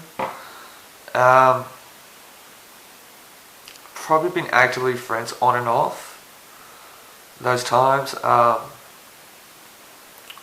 It's probably good that I get the record straight on public too. I've been trying to, like I said, talking about becoming a loner recently. So I guess I'm trying to fizzle out people that not to kind of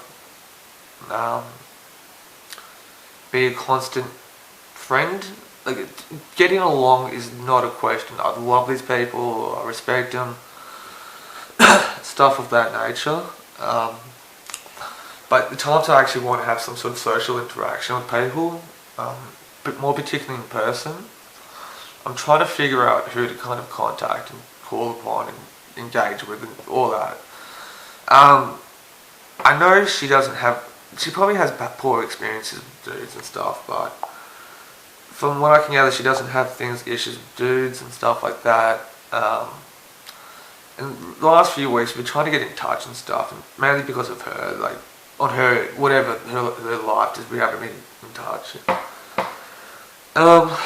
We finally got, hanged out for 2-3 hours the other night, and the thought of dating her didn't hit me then, but just before.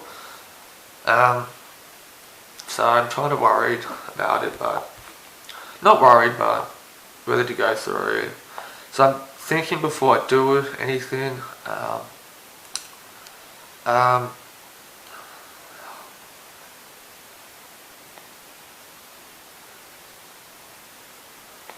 She hasn't mentioned things about boys. She knows what kind of guy I am, and she knows she can talk about things.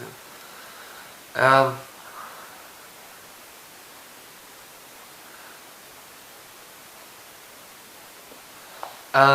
nothing serious.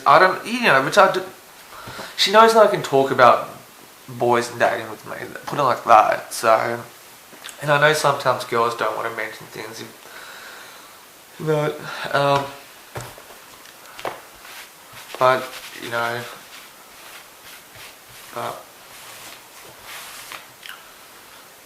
yeah, so I'm just thinking about whether to go through it. I thought about, not heavily or anything, but it's just yeah, it's cool, but we're not close, we're more casual, I guess.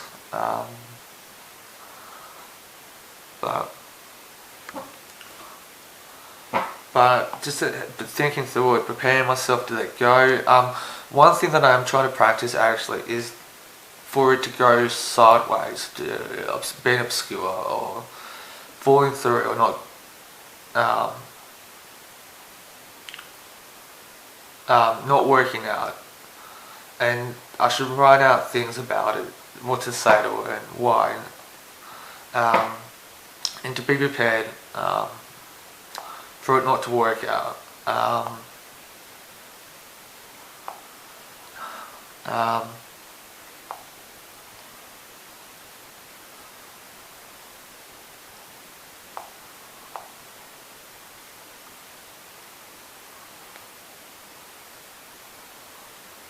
But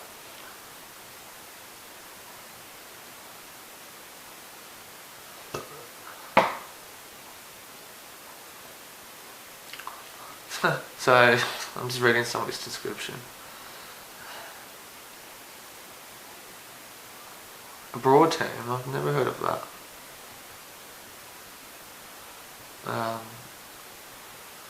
A broad team, I'll have to check that out.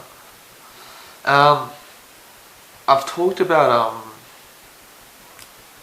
and that's all I thought about, whether she was someone I can at least keep on board as a person I can interact with, as a friend.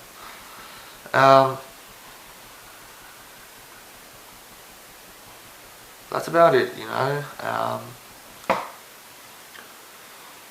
So, I've implied that I'll call in a few days and see what happens, and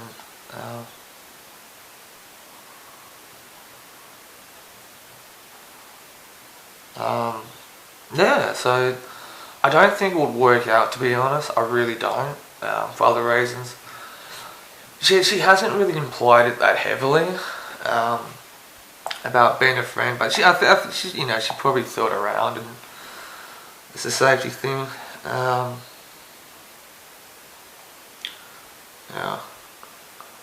it's gonna be a sec. It's good.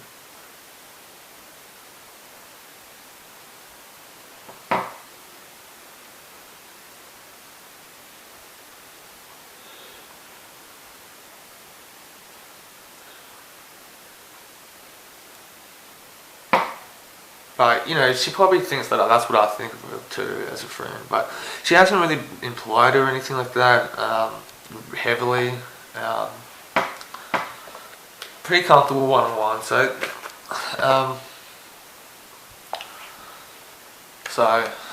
it's probably just a safety thing too. And you know, to what extent she probably does think of me as a friend too. So I guess I'm preparing myself to go for how to maybe create healthy adult opportunities to do so. What to say, how to say it, and preparing myself for it to go wrong, which I should probably finish making that point. Boys, I'm encouraging you to all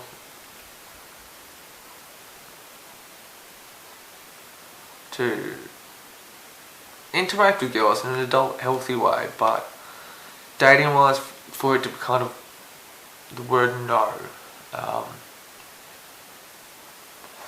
For the process of it, just in case. Now I think that's always been a nice guy problem, the word no. In terms of rejection, which I've got some theories on why, but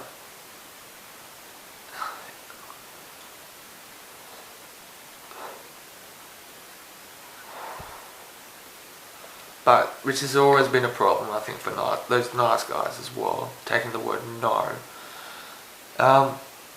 People are allowed to say the word no. People don't have to do things, and that's the same to you guys. It's that as well. I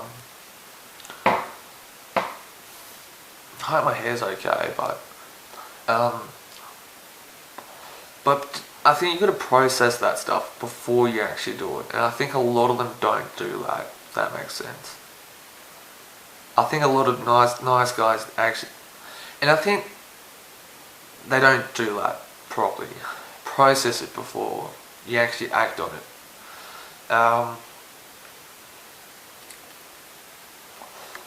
It's okay to get rejected, honestly. You know, it is okay. It might not feel like it, but it's not the end of the world.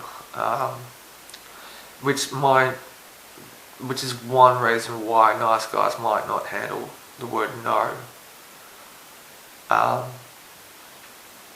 As well, because on their end they haven't processed the word no, just didn't think about it. It's okay to feel those fluffy, loving feelings. That's normal. It's healthy actually. It's but just process the word no before you actually say anything or make a move. Really do, guys. And for any girls that just happen to watch this, that's one reason why nice guys do struggle with the word no, rejection. Other reasons too is they're a bit more open in terms of having that back and forth. They want to do the right thing. They're trying to do the right thing. And I think that's another reason why nice guys struggle with that, the word no.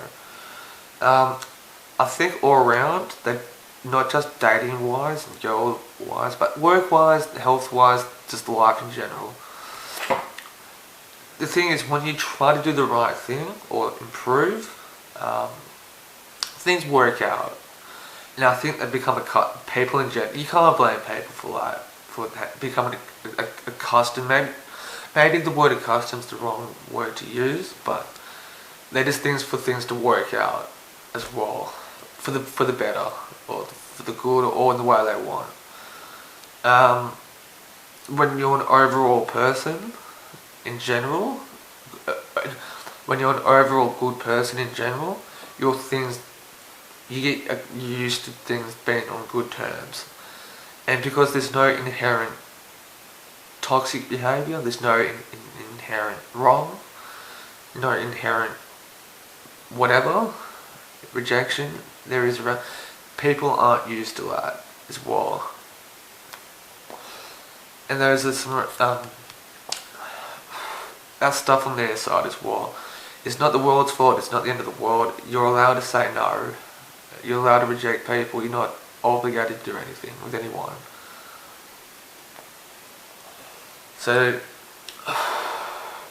But there are cases too, like, people can be a lot more nicer when responding to people like that. Honestly, it's probably better for people to get approached as well, generally, than not to never get approached, if that makes sense. So do take it as a flattery.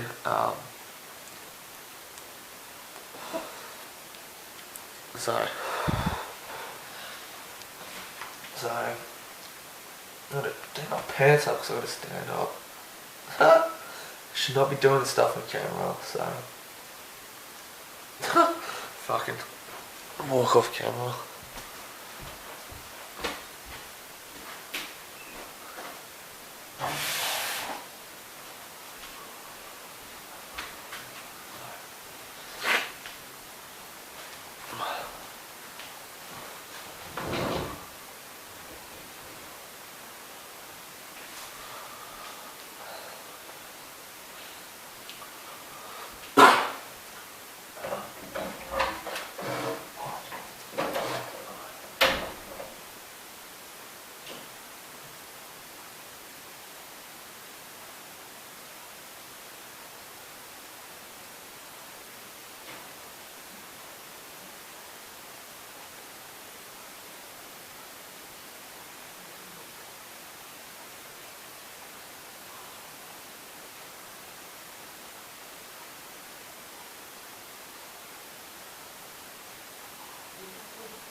Still going, 10 minutes left.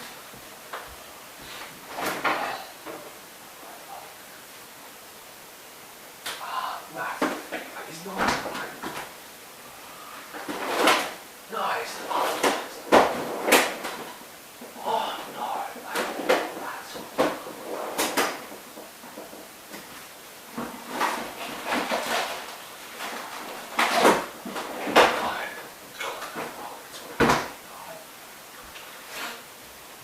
yeah, yeah.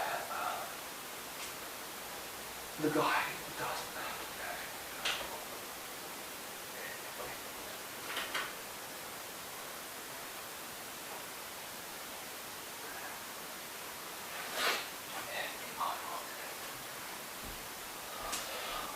So, fucking hair.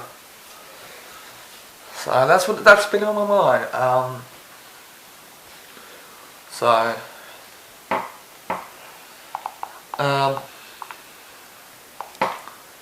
You know, I've kind of tried to say the right things and say, hey, look, we've been talking a bit, I got to cut Dad down and stuff like that with her.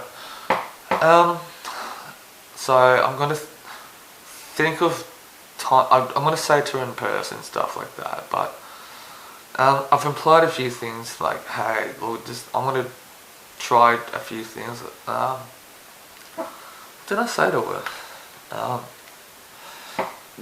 The time I put this out, it will hopefully be well after I've said this as well. Call when I can.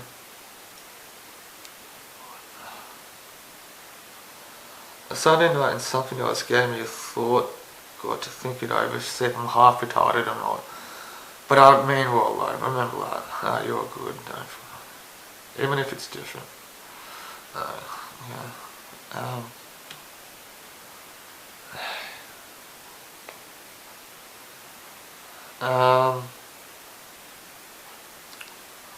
I would be half retarded or not, I'll call when I can.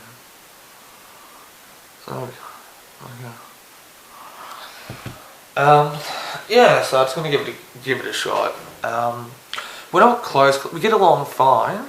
We're not close. I've kind of mentioned that I'm bisexual,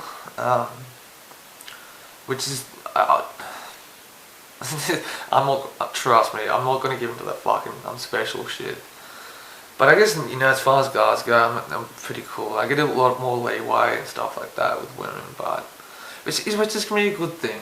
It does have its own detrimental flaws to it, in its own particular things, but I've got other women friends I can talk to.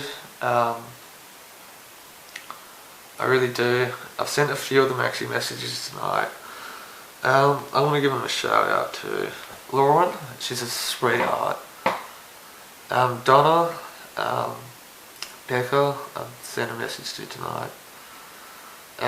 Misty recently, fucking Sam, she's not a good texter. That's just her though. I'm gonna fucking send her a message now.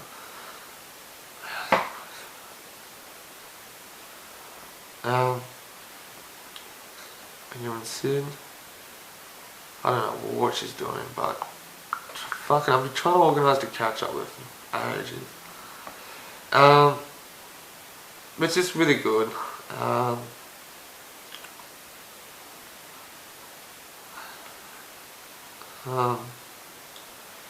Yeah, so which is good. Sarah is, she's in her own ward too. I think she's a bit worried about this COVID shit, to be honest, here in Sydney. That's about it, you know.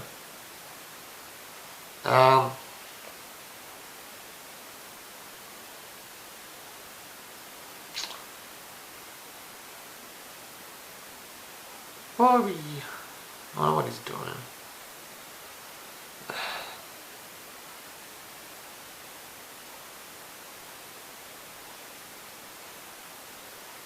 They're always fucking weird.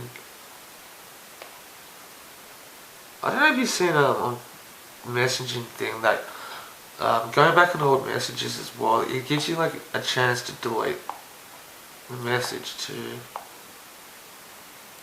So that's really weird. But that's been on my mind and things of that nature. So some words of wisdom about the nice guys and stuff like that. Some understanding, I hope, about it.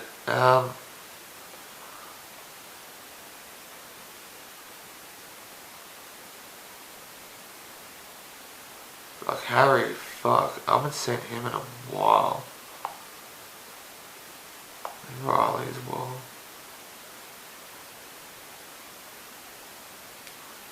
So, going on, Ricky, fuck.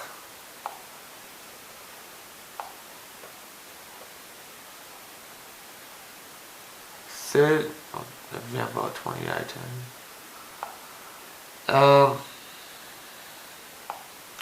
So sometimes too, but it's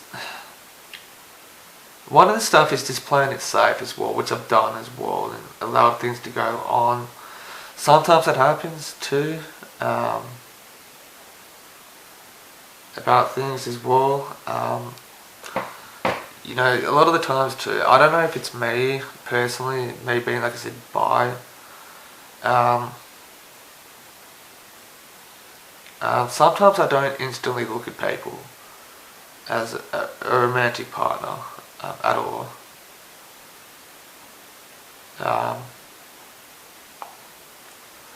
And sometimes just getting to know them a bit beyond face value.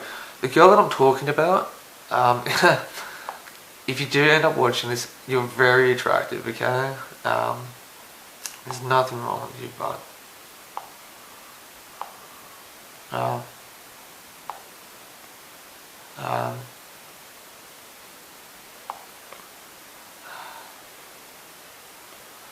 but, you know, I'm trying to break new habits, so I have to be really prepared to.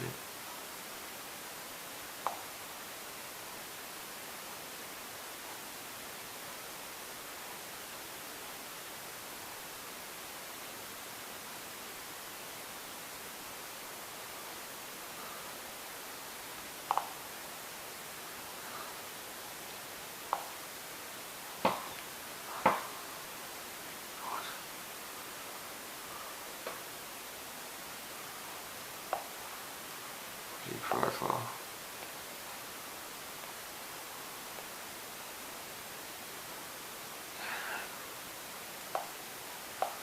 I'm not going to start beefing for her. I won't mention their names, but one of my, this is ages ago, what year? Fuck, beginning of 2018. My mate's girlfriend at the time sent me an abusive message.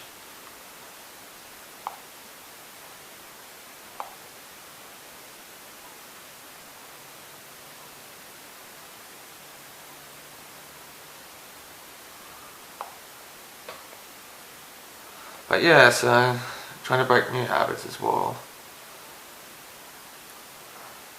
Oh, that's what it was. The words just came to me. Being anxious. Yeah. It's just internal in my end. It's not, yeah, back and forth, but that happened. So times it 4 to 10. So I'm gonna do the washing up now and go for a little bit of a quick jog. And here's Dina. She was asking me. Here's a question. Hypothetical. By the time went out. How would you like a guy friend to break? To ask you around.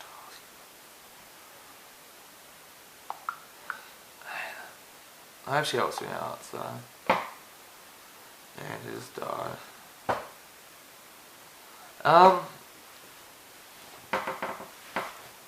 So.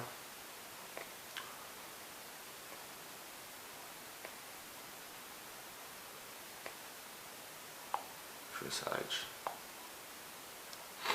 I've done a lot of dating mistakes, guys, and trust me, it's taking the word no. I've done that before. A lot of it's circumstantially. I've been with a couple of girls who, I'm not saying they're bad people, but in some ways kind of needed to grow up a bit, and the way they did it was any other way I don't know is just not clicking in. Daniel replied, hang on.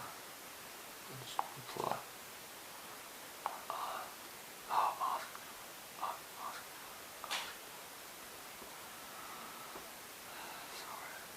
Sorry, I didn't write that properly. Yeah, that's something I'm looking back and allowing to being so strongly attached. Sucked out. If that makes sense, so it happens and stuff, but a lot of it's circumstantial. I was really lucky about that stuff.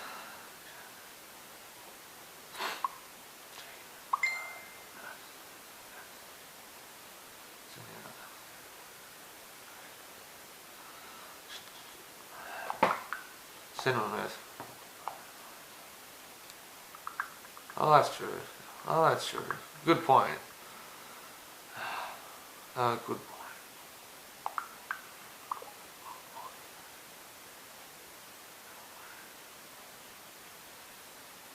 Is it just...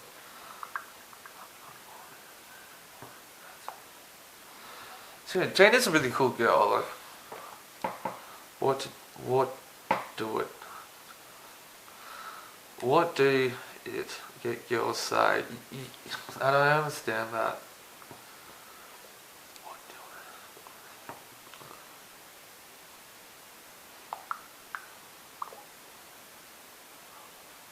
Do it and get girls say. I'm gonna have a cigarette. I varied.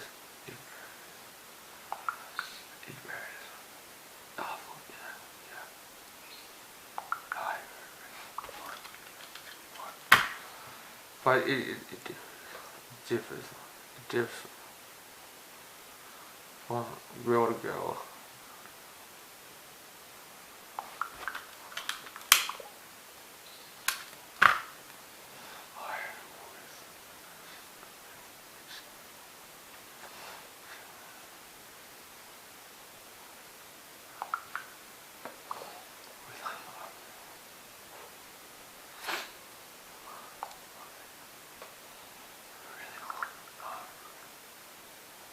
really close.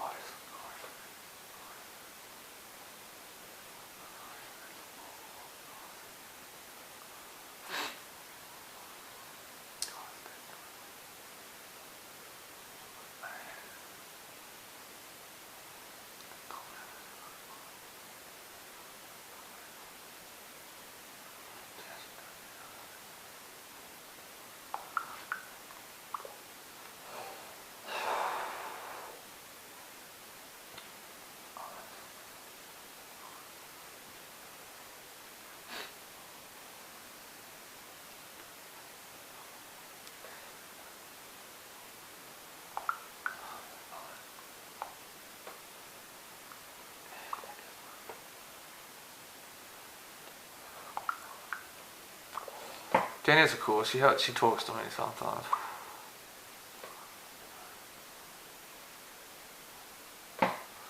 But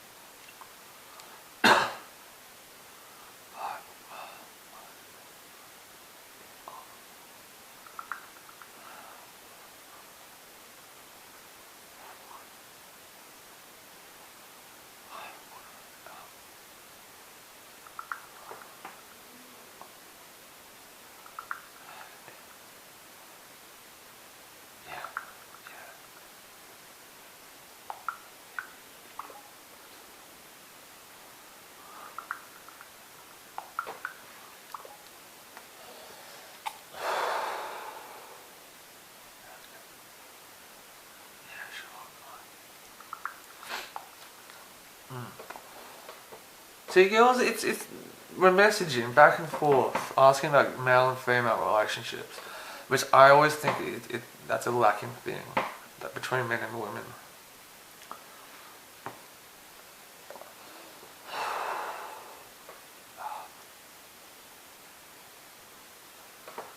But I would be upset if a guy friend, if he told me things like exclusive. Oh no, that's true. That's true. Oh, that's true. Yeah, that's true. Yeah, I understand. I understand. You know. Yeah, of course. The girl that I'm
yeah. Yeah, it's true. It's true. It's true. I'm just but it's cool. No,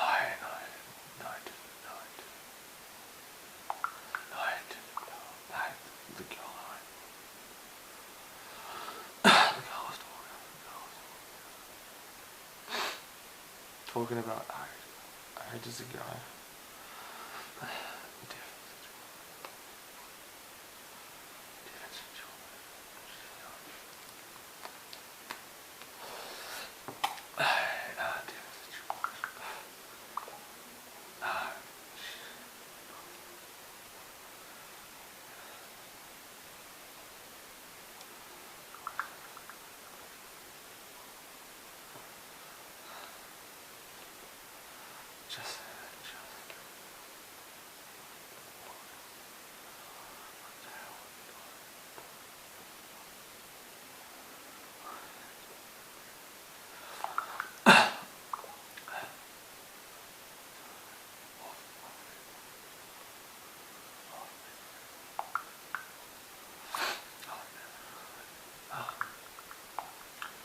Fuck, it's cool.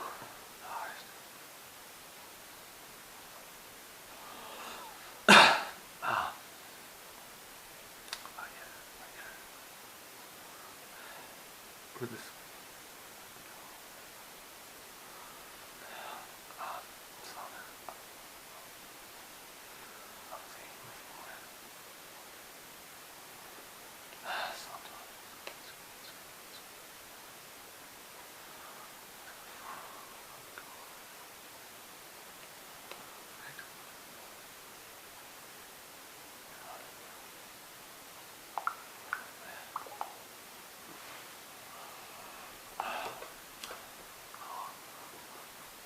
Oh, you got bags. Oh, you got bags.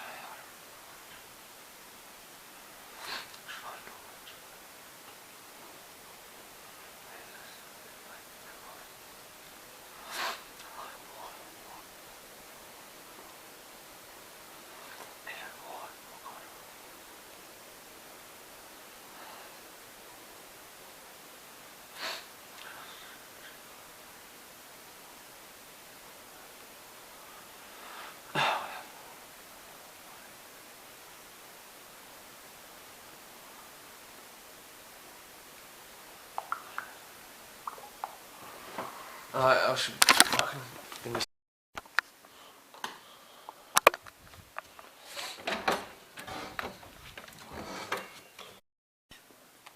Rash accepted that the camera modified behaviour. In fact, he embraced it.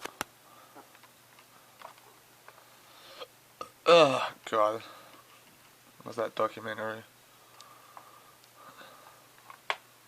Mossman High School, what the fuck, man? Ew.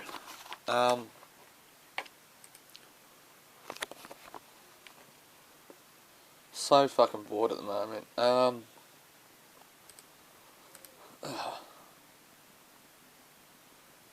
Denmark's government's begging men to have relations. Oh, I don't want to know, man. Find meaning in your life. Jordan Peterson. So,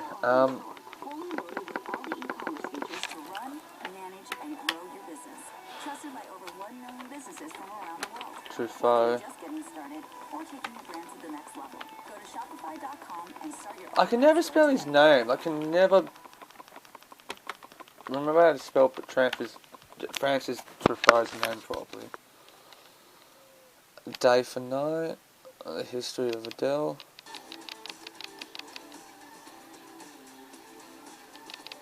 The Man Who Loves Cinema. The Golden Coach. Genuine.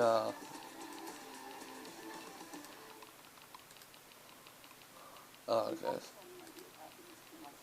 problem with that is that it's away from aims that would be more productive. It's much better to aim for meaning than for happiness. Best bet is truth. But that doesn't necessarily mean that's always going to do the trick. Right? I mean, sometimes you go fight a dragon and it eats you. And if you being eaten wasn't a real possibility, it wouldn't be a real fight. And so you see people, like I've seen people in my clinical practice. Maybe I should edit a movie. I had one client in particular. Masculine, feminine, who was undergoing a particularly vicious divorce. Anna That someone Karina. was really seriously inclined to take him out and would do pretty much everything at her disposal to do The so. Source. And I strategized with him for about 3 years. 99. And we did everything, and hyper carefully. He was a very conscientious and diligent person, and he put into practice everything that we discussed and strategized. And he still he got backed into a corner so hard that I didn't want to help him anymore. So I would say, however, that he was a very truthful person. Tent 1963 is a very good movie. Part of it was a custody battle, and he did manage, despite his decline, in consequence of being repeatedly cornered, I would say, he did manage to establish what I think was a lasting relationship with his kids. So he might have got enough out of what he did to justify it, even though the whole landscape was pretty awful. I think that not lying is your best bet, but life is hard and people get run over, and it doesn't necessarily mean that you're going to emerge in any obvious sense triumphant.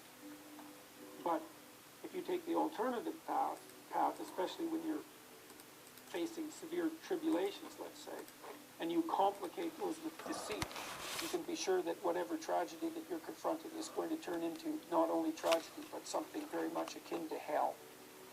And so you might be able to at least minimize the degree of suffering, even if you can't overcome it or transcend it. And that's something, you know. There is no faith and no courage and no sacrifice in doing what is expedient. What do you say to entrepreneurs that don't pursue their dreams and are locked in their careers because they are too afraid to take risks and pursue something meaningful? Well, the first thing I would say is, well, you should be afraid of taking risks and pursuing something meaningful.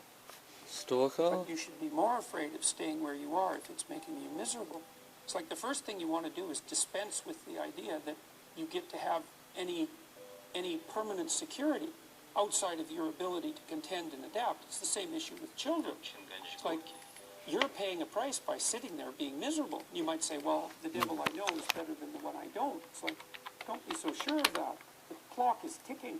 Yeah. And if you're miserable in your job now and you change nothing, in 5 years you'll be much more miserable and you'll be a lot older. But isn't it a luxury to pursue what is meaningful? Our viewers have mortgages, they have children, they have payments and loans. It's a luxury to pursue because we like to do so. Well, I don't think, remember now, I'm not talking about what makes storytelling. It's a luxury to pursue what makes you happy. It's a moral obligation to pursue what you find meaningful.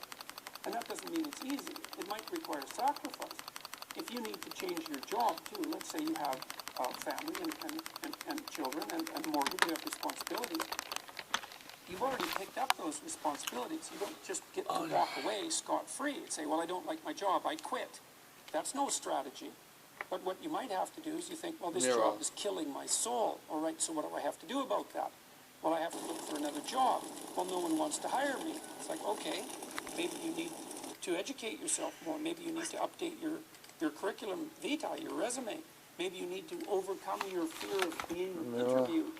Maybe you need to sharpen your social skills. Like, you have to think about these things strategically. If you're going to switch careers, you have to do it like an intelligent, responsible person. That might take you a couple of years of effort to do properly. I've dealt with hundreds of people in my clinical and consulting practice, and we set a goal, we develop a vision, and work towards it.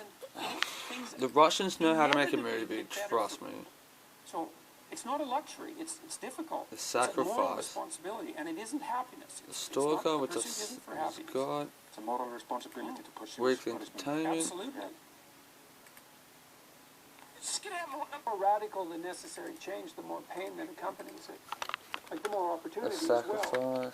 But and a lot of what we learn painfully. And so it's not surprising that people shrink away from learning. We learn in pain and anxiety very frequently. Everyone knows that. Like the things that you really learned in life, it's like there was no joy, man. Like it took you out. And so the fact that people flee from that is hardly surprising. But it doesn't help, that's the thing. It just stores up the catastrophe for later. And so the better idea is to eat a little poison every day so that you don't have to overdose in a month. It's something like that. YouTube can be a lifesaver sometimes. Because you aren't forced to, first of all, you don't learn unless you're forced to learn.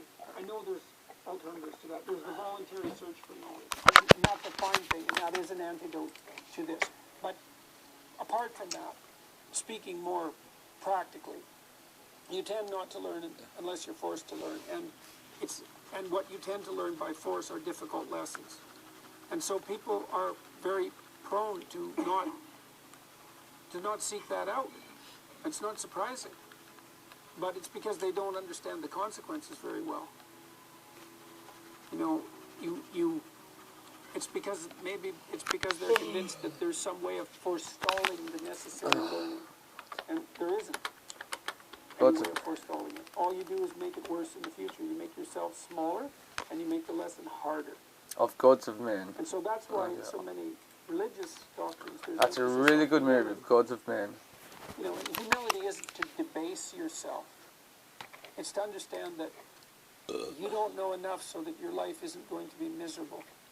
And so every chance you get to grab something. It's Anaconda's winter clear out with 40% off all puffer jackets by Mountain Design, Cedarburg and Cape, plus 40% off all... J'ai besoin de tomber.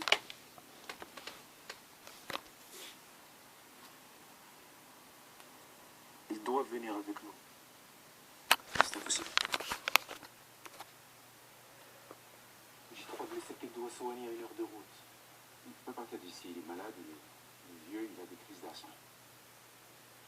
Frère Luc a toujours soigné les blessés qui viennent au dispensaire. Il soigne indifféremment tous ceux qui ont besoin de lui. Il se fiche de leur identité. Nous continuerons à faire de la sorte, mais rien de plus. Alors vous allez nous donner des médicaments? Nous manquons de médicaments. Tous les jours, nous soignons une centaine de nos frères musulmans. Assez. Vous n'avez pas le choix. Si. J'ai le choix. Nous ne pouvons pas vous donner ce que nous n'avons pas. Vous n'avez qu'à demander à vos frères du village. Ils vous diront que nous vivons modestement, avec seulement les produits de la terre. Vous connaissez le Coran? Et tu trouveras certes qu'il y a parmi ceux qui sont disposés à aimer les croyants, ceux qui disent « nous sommes des chrétiens ». Et qu'il y a parmi eux des prêtres et des moines.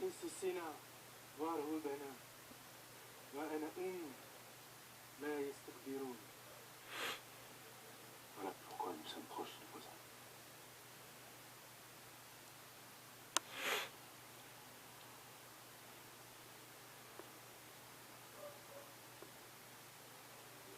Oh, that's not what I thought. Great film.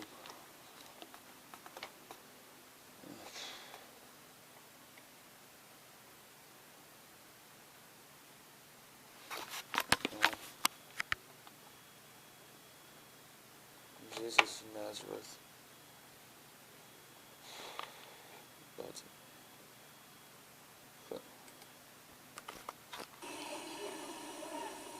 Nous allons peut-être partir. Si vous partez, on ne saura pas où se poser.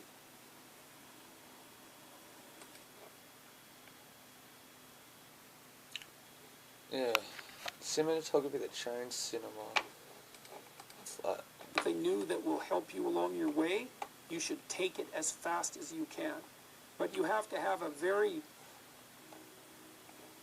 tragic, I would say, view of reality, and also a harsh one, because it's not just tragedy, it's also malevolence. You have to Prostitutes understand of God. you. Why would I want to watch that? That makes you desperate enough to learn, and that might make you desperate enough to fall out of your ideology. But that's a hard way of looking at the world. Oh, where is it? Documentary. Continual circling, in some sense, of who you could be. You might notice, for example, that there are themes in your life. You know, when you go back across your experiences, you see you kind of have your typical experience that sort of repeats itself. And there might be variation on it, like a musical theme, but it's like you're circling yourself and getting closer to yourself as you move across time. That's the circumambulation. Now, remember that for a second. We'll go back to it. Okay, so imagine that something is good. My neck looks fine. Trying to lose weight to get rid of the neck fat. First of all, you're paralyzed. You think, well, how do Timestamp 30, no, Probably a 9:15. idea. And the proper response to that is, Oh, you're God, right, I'm it gonna probably see is a it. stupid idea. Because almost all ideas are stupid. And so the probability that as you move forward on your adventure that you're going to get it right the first time is zero. It's just not going to happen. And so then you might think, well, maybe I'll just wait around until I get the right idea, and which people do, right? So they're like 40-year-olds, 13-year-olds, which is not a good idea. And so they wait around until it's waiting for Godot, until They finally got it right, but the problem is you're too stupid to know when you've got it right. So waiting around isn't going to help, because even if the perfect opportunity manifested itself to you in your incomplete form, the probability that you would recognize it as the perfect opportunity is 0. You might even think it's the worst possible idea that you've ever heard of anyway. So anxious. Highly likely. Highly likely. So you have, there's, Nietzsche called that a will to stupidity, which I really like. So, because he thought of stupidity as being, you have to take it into account, fundamentally, and work with it. And so you can take these tentative steps on your pathway to destiny, and you can assume that you're going to do it badly. And that's really useful, because you don't have to beat yourself up. It's pretty easy to do it badly. But the thing is, it's way better to do it badly than not do it at all. So you start your path, and you think that you're heading, towards your star. And so you go in that direction. And then, because you're here, the world looks a particular way, but then when you move here, the world looks different, and you're different as a consequence of having made that voyage. And so what that means is that now that thing that glimmers in front of you is going to have shifted its location, because you weren't very good at specifying it to begin with, and now that you're a little sharper and more focused than you were, it's going to reveal itself with more accuracy to you. And so breathing counter. Take it's almost like a 180-degree reversal. But it isn't, because, you've gone this far, and that's a long ways to get that far. Oh, I've seen this, yeah. But I've seen that. That's a lot farther than you would be if you just stayed where you were. What's his name? And so David it doesn't Blinn. matter that you overshoot continually, because as you overshoot, even if you don't learn what you should have done, you're going to continually learn what you shouldn't keep doing. And if you learn enough about what you shouldn't keep doing, then that's tantamount at some point to learning at the same time what you should be doing. So it's okay.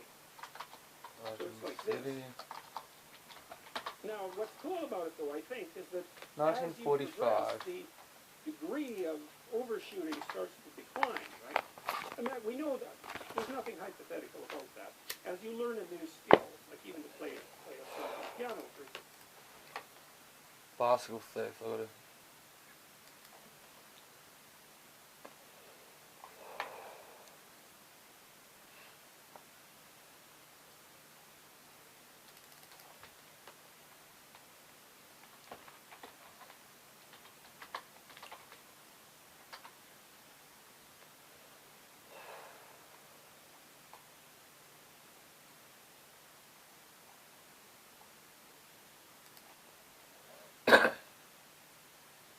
National Park that stands 3,000 feet tall. The doc delves into Honnold's motivation. This ain't racist, that's NBA. All the white guy.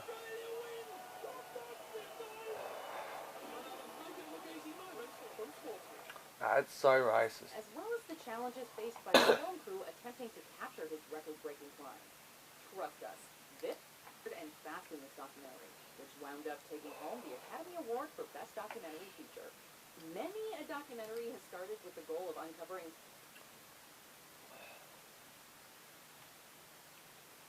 Oh, I'm so tired. I can't believe I'm fucking tired, man.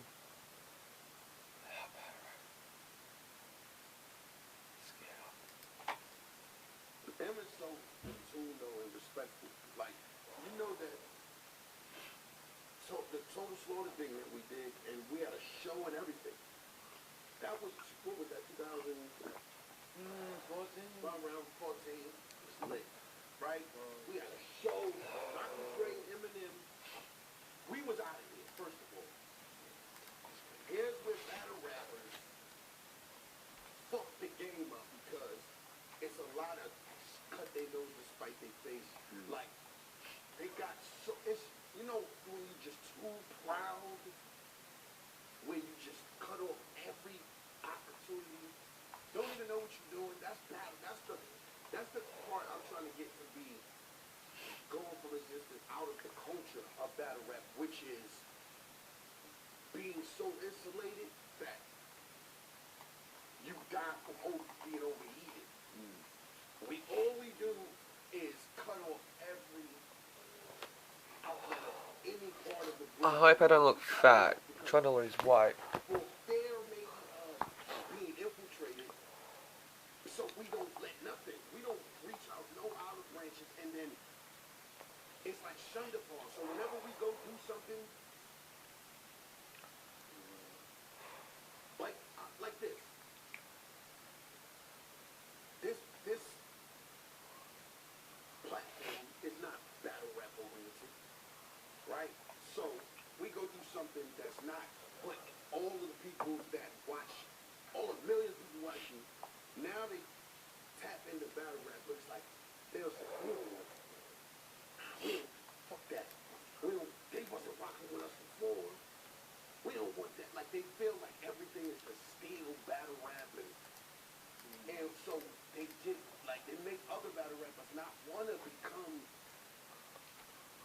successful, so to speak, because it's like they'll shun them, like, you know, so yeah, no, like the camaraderie, you know what I mean? Because they take when we're on inside. Right. I think they gotta.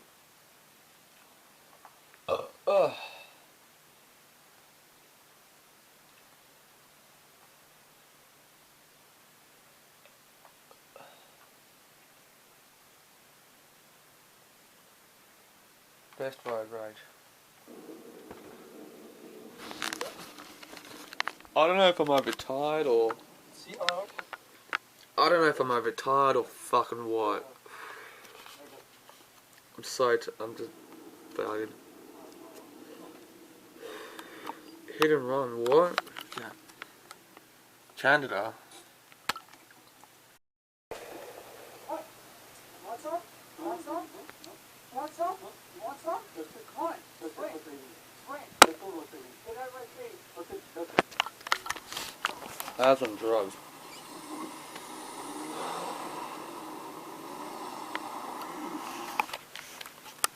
Oh, okay, it's London. Fuck, London's so cool.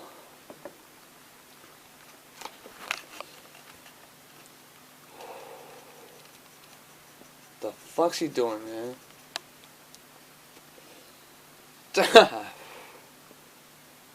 Oh god, I need some sleep.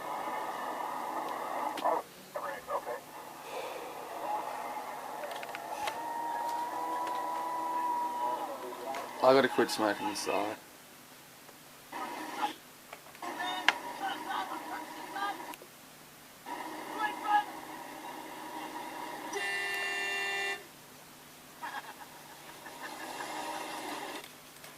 Example, you overshoot madly. You're making all sorts of mistakes to begin with, and then the mistakes, they disappear. So anyways, the fact that you're full of faults doesn't mean you have to stop. And thank God for that. That's a really useful thing.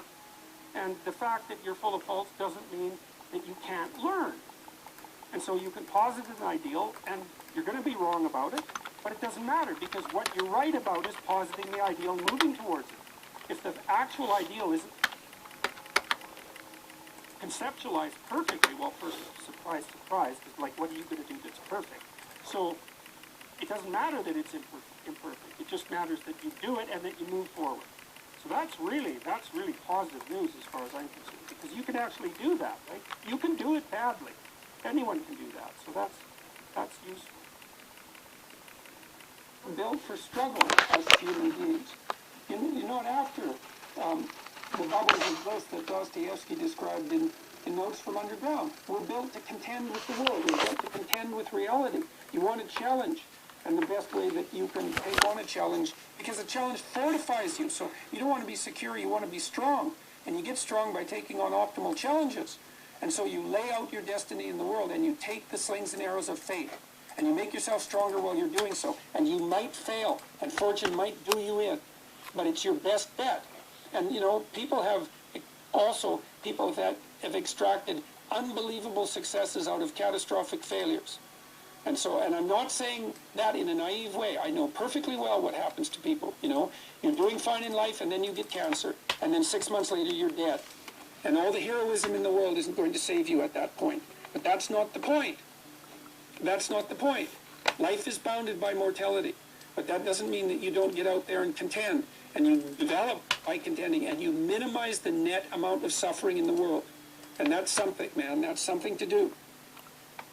It helps to read a lot. Hear what he said? It really helps to write. So if you want to make yourself articulate, All about which is a age. very good idea, then not only should you read, but you should write down what you think. And if you can do that a little bit every day, 15 minutes, maybe you could steal 15 minutes and do it every day. But if you do that for 10 years, you really straighten out your thinking. If you're going to speak effectively, you have to know way more than you're talking about, you know. So this is often difficult for beginning lecturers at university because they'll do a lecture on a topic, but they only know as much as they're saying in the lecture. And they get kind of stuck to their notes because of it. But you want to know 10 times as much as you are saying in the lecture, and then you can specify a stepping path through it and elaborate with the other things that you know. But to do that, you have to do a lot of reading. But you also have to do a lot of reading because that's where the synthesizing comes. So that's on the input side. And then on the output side, well, there's some tricks, techniques, let's say. Like if you're speaking in front of a group, you are not delivering a talk to a group. That's not what you're doing. The talk isn't a packaged thing that you present to a group. There isn't a group. There's a bunch of individuals. Oh, that's right. Tokyo Story. I always talk to people all the time. And that makes it easier, too, because you know how to talk to a person. But can you talk to 1,000 people? Well, probably not, because it's too intimidating. But there isn't 1,000 people there. There's 1,000 individuals. So you just look at an individual and you say something, and you can tell if they're engaged. If they look confused. Okay, Roman Holiday, Gentleman for Blonde, Shane, Star is Born, Ruin Davison. They give you feedback about how you're doing. One thing is to have something to say, yeah, but the next thing is pay attention to who you're talking to. Because unless you're very badly socialized, and that seems unlikely in your case, because, you know, you present yourself at least moderately well, you know, and, well, I mean, I don't know you very well, but on first sight, you know, you're doing fine. So the probability that if you pay attention to the individuals that you're talking to, that your natural wealth of social skill will manifest itself is extremely high. And so you don't deliver a talk to an audience.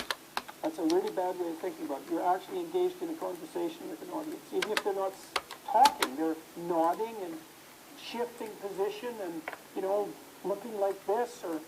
And you can, Johnny you can Guitar. pull that in Whoa. and use it to govern the level at which you're addressing the entire audience. So the last thing I would say is, well, having the aim to be a good communicator is a good start. And you think, well, I can buttress that to some degree. But there isn't anything that you can possibly, this is the whole point of a liberal education, there isn't anything that you can possibly do that makes you more competent in everything you do than to learn how to communicate. I don't know if it's a carpenter. It's very difficult, especially if you're a good carpenter, but if you're good at communicating as a carpenter, you're like 10 times better as a carpenter. So, and this is something that the liberal arts colleges, I think, I don't know if they've forgotten it. They don't do a very good job of marketing. But what's the use of a bachelor's degree, a Bachelor of Arts? It's like, well, you can think, you can write, you can speak. Okay. Now, what am I doing? I'm just fucking tired. I'm mentally fucked. I'm tired. It's Friday night. Fucking around. Probably about half an hour. I'm gonna go for a walk. That's my late night walk thing. And try to do some writing. I'm thinking about talking to this girl and all that. I'm just writing out some notes. So this is what the things I've got to think about saying, and I don't want to fuck it up or leave things out. So she ends up watching it. At least I got something to show, and I'm not getting retarded. So, and Now, I've got a collection of films that I've seen over the years, but I didn't buy. I'll show you. My DVD collections and been shown heaps of times, but these are the movies that I've seen over time. I just didn't buy for whatever reason. So I'm trying to go back over them, and these are all YouTube. So I'm just not like I'm downloading them, and I'm listening to this bloke because I've got to improve my life and become a better man, and so that's why I'm really listening to him. And guys, I need a new fucking thingamabob. What are these called? Cameras. So be generous. The economic value of that is incalculable. The people that I've watched in my life who've been spectacularly successful are All that having Bob the Gambler, Oklahoma. The Lady Killers. Oh, but they're also that's an very, ad. very good at Lady Killers, 1954, is it? Negotiate, they're successful. Oh, 55. Well, that's kind of like the definition. Night of the Hunter, I've definitely seen that. And it doesn't mean you win. Because if you're a good negotiator, if you're a really good negotiator, everybody walks away from the negotiation thrilled. And so then people line up to do things with that's not on. Oh, so, and that's all. look at that. Buy or rent. So, good for you, YouTube. Don't know if you're going to compete with Netflix, but there's a great hunger Night of for the Hunter. information that Kiss is Me Deadly. practical and useful, and that helps people find meaning in their lives and orient themselves. There's a great hunger for that, and most of my lectures were derived from solid psychology, some of it experimental, Touch of some Evil. biological, Okay. some of it from the domains of neuroscience. I've seen that. That's Orson Welles. Great clinicians. It's not surprising that people find it helpful because, well, great clinicians were great because they were really helpful, and so to distill that and to offer it to people in a digestible form, to have that have a good effect on them, well, that's what you'd expect. That's what the whole discipline is about, and so that's been great. Compare yourself to who you were yesterday and not to who someone else is today. Because if you're comparing yourself to someone else, I mean, first of all, now the visitor's plan was to launch an armed siege.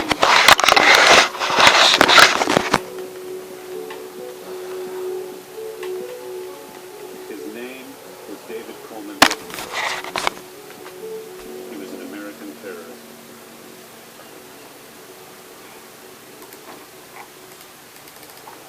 I came to Copenhagen 2 years later, retracing Hedley's steps on the globe-spanning journey that had brought him here. I'm doing a story here in Copenhagen about the David Hedley case. He was planning an attack in Denmark. Yeah, I'm trying to reconstruct his movement, and I was wondering if you guys remembered him. He was ostensibly a businessman. We are back in 2009. There he is. David Hedley, right here. Hedley, yeah. He needed to get access to the newspaper. I'd been trying to make contact with someone from Gillen's Poston who had dealt with Hedley. Hi, this is Sebastian. I just got your email. How are you? Good, good. I appreciate your getting back to me. I know you're busy. That would be great at 4 o'clock. Hedley was acting very normal. He told me he was a businessman. He was here for business. He wanted to move his business to Denmark and wanted to buy space in the newspaper for advertising. I remember that he exchanged business cards with my colleague. He didn't seem suspicious in any way. We didn't have many walking in from the street wanting to buy space in the newspapers like that. Hedley was certainly someone who seems to be extremely well prepared. He was using a cover, and he went to some lengths to conduct the surveillance, but also targets surrounding it as a fallback plan. He cased the area around the newspaper and videotaped nearby restaurants, the hotel, and the French embassy. He walked into Copenhagen's main train terminal, his camera recording every moment. It was a very professional way to plan a terrorist attack. he was doing reconciles and planning in Denmark, and that he was subsequently able to pass over part of the planning to terrorists in Pakistan. Of course it's... Headley's reconnaissance of Copenhagen was sponsored by a notorious terrorist named Ilyas Kashmiri. At the time, he was reporting to Osama bin Laden. Headley was working for Al-Qaeda. It's very chilling, you know, because Headley gathers all this information, the videotape, the notes, and he meets with one of the most fearsome terrorists in the world, Ilyas Kashmiri. And they have a detailed conversation about how this plot would go down. 3 or 4 attackers with automatic weapons who go in and take hostages, but add a wrinkle to the beheading of hostages. Kashmiri says, you shoot the hostages first. It makes it easier to behead them. You behead them, and you throw the heads out the window. It is, without doubt, the most serious plot that Denmark has had. This is a symbolically powerful target. This is it. There is no other more powerful way which all Muslims, jihadists or non-jihadists will understand. You will be instantaneously the hero of the jihadist world. But what David Coleman Headley didn't know was that just days before, he'd been picked up on the radar of Western intelligence. On this trip to Copenhagen, every step he made and every bicycle ride was being monitored. We had a security service shadowing him on their own bike. Soon, Headley headed for home. That's when American officials learned of his connection to Kashmiri, the Al-Qaeda kingpin.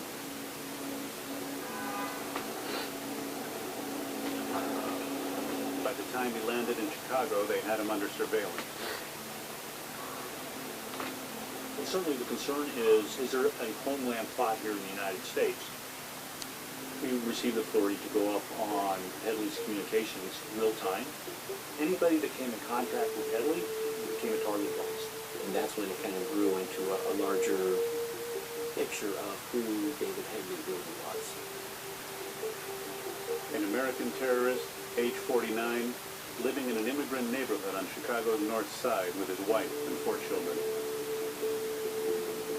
Over the next 3 months, they investigated, tapping his phone, monitoring his movements, digging into his background. They learned that Headley was planning a trip to Pakistan and then Denmark. It was cold and rainy, Chicago, and we drove out to O'Hare Airport to make the arrest. We had complete surveillance coverage of him while he was driving to O'Hare, and I had surveillance coverage on foot in O'Hare. But once he arrived, we went to the ticket counter. We let him get through security, and then we approached him. I looked at him and said, "Are you Mr. David Headley?" And he was a bit surprised and he said, "Why, yes, I am." My partner uttered the words, "You are under arrest." I don't know that. I want them, I would write, it doesn't matter what I want, but I just think it's from my butts to happen. And I don't want to keep on, I know you have plenty of evidence against me, but it's really happening. He immediately began to bargain, giving up details about his Denmark terror plot. But there was more. That's what I was thinking about this in my practice. He confessed to another attack. This one bigger and deadly. The largest impact was when he initially confessed to the interrogators that he had an active role in the Mumbai plot.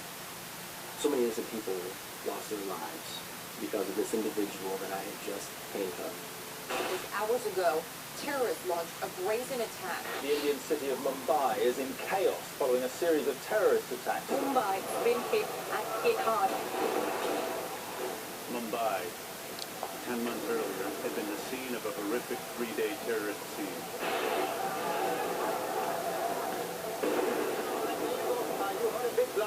Right now, inside the Taj Hotel.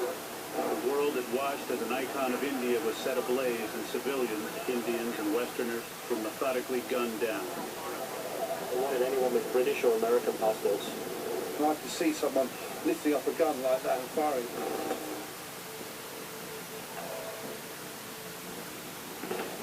The attackers were well armed and well prepared to launch what some here are calling India's 9/11.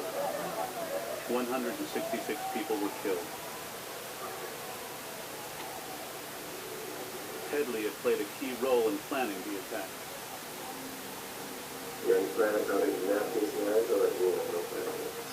Now, facing a possible death sentence, he bargained. Confessing he'd worked for Pakistani intelligence and Islamic terror group, Headley became a witness for U.S. prosecutors.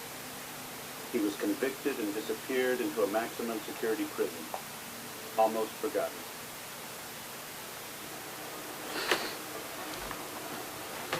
For several years, I had investigated Headley's story, reporting for ProPublica and Frontline. A secret surveillance program is collecting telephone records of 39-year-old man who says he is the one. That was behind me, when suddenly in 2013, news broke. Snowden is a traitor who seriously endangered U.S. national security or a hero defending privacy. The public needs to decide whether these programs or policies are right or wrong. The Snowden revelations incited a debate over privacy and how invasive the government should be. But the NSA said its surveillance programs, like the mass collection of phone records and email, helped stop terror attacks. In order to find the needle, we needed the haystack. There is no other way that we know of to connect the dots. In the debate between privacy and security, by a secret court based on secret interpretations of the law. The NSA's defenders rushed forward an example. David Headley. David Headley. One of those involved perpetrators of the Mumbai bombing in India, David Headley. Headley was working on a plot to bomb a Danish newspaper office that had published the cartoon depictions of the Prophet Muhammad. I was surprised when David Coleman Headley was identified as a success story in the war on terror. My reporting up to that point had shown a broad intelligence failure. An American terrorist who had operated for years without being caught. To quote the Deputy Attorney General in justification for the program, if you were looking for the needle in the haystack, you have to have the entire haystack to look at. Now the NSA was saying he was proof that their newly revealed electronic surveillance systems worked. Soon after Snowden's revelations, our team got access to his leaked documents, revealing startling new details about the work of spy agencies in the Mumbai case. Together with my own investigation of Headley, it raised questions. Why wasn't Headley stopped sooner? And could Western intelligence have prevented the attacks on Mumbai?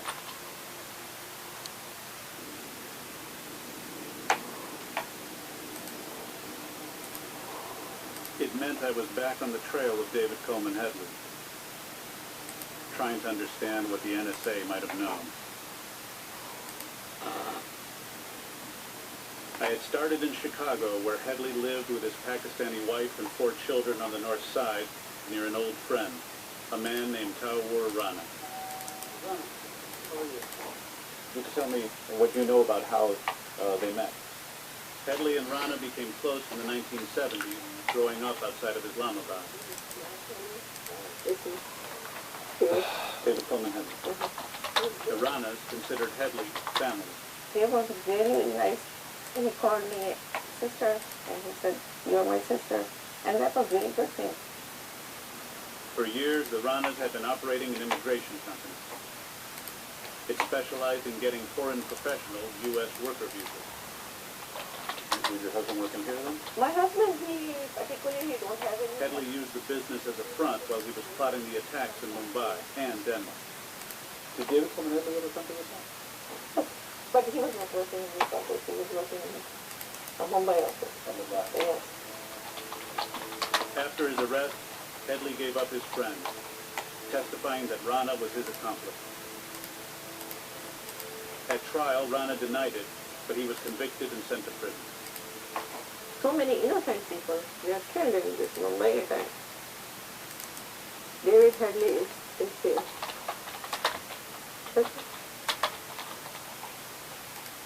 I can say only this thing. No person with the brain can do these things. He's insane. David Coleman Headley is not his given name. He was born Daoud Gilani in Washington, D.C. in 1960. His father was a well-known Pakistani broadcaster. His mother, Cyril Headley, a daughter of Philadelphia high society. The family moved to Pakistan early in the boy's life. One neighbor was this man, Chand Bai, who says he's known Gilani since that time. He looked like a Gora, American or Britisher.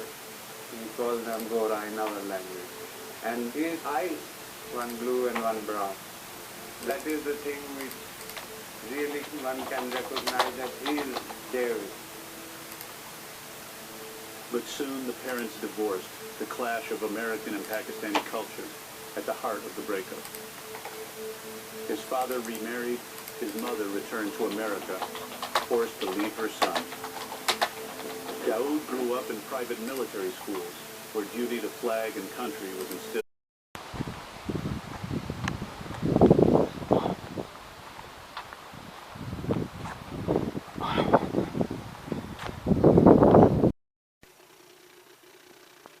Okay, can't find my deodorant can. Oh, found it. So, spray some shit onto me. No. Yep, nothing. So, what am I doing? That's a good question. I'm gonna go see Sarah, which is down here at Manly. So, I'm not. So, which I've not seen Sarah in I don't know how long. Fucking Illuminati masks and shit.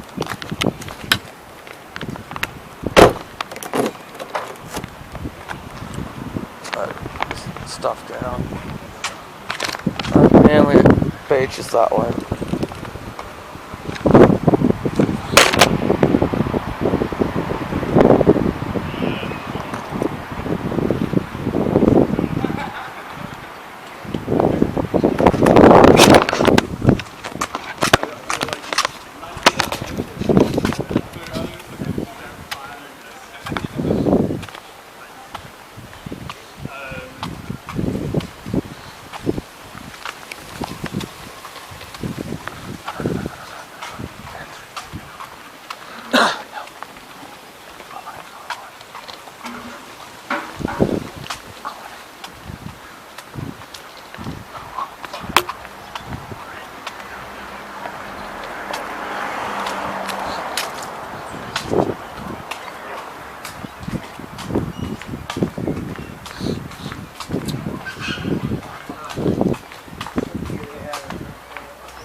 I'm a little early.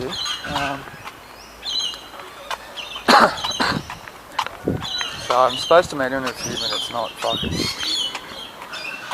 I'm gonna have a quick cigarette, then see what happens. Alright, man, it's been a while since I've been down here.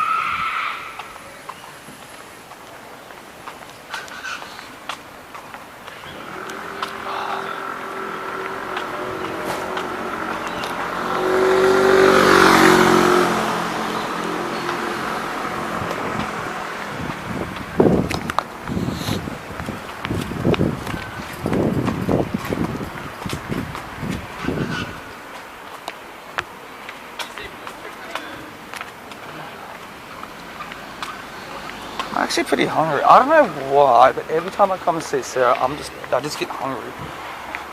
So,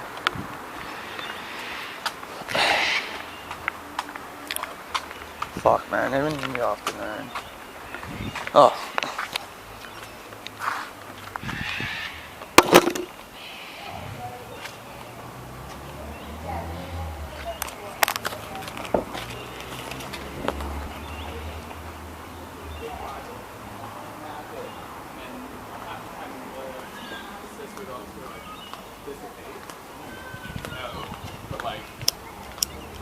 Could also lead to like all sorts of other problems as you're just like I'll take your bit.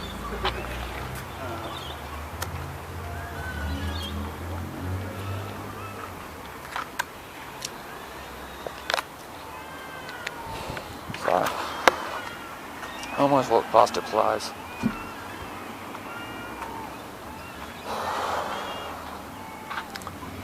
God, I hope I've been losing weight.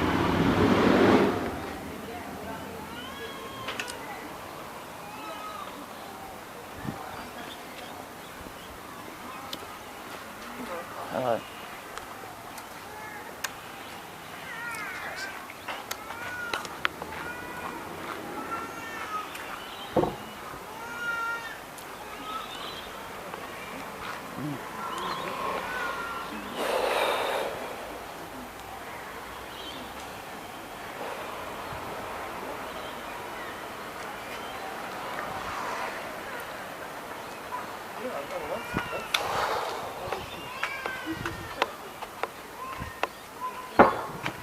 But there's going to be a parking spot.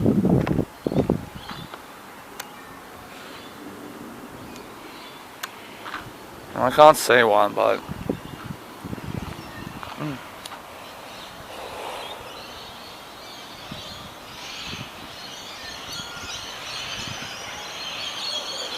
So... This is August now. I think it's the 2nd of August, 2021. So... About 10 to 5 in the afternoon. To help give a timestamp. So, houses.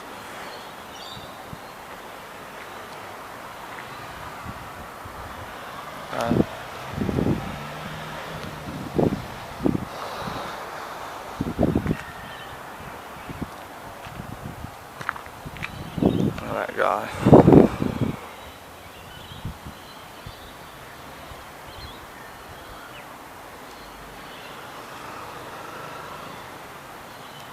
So, I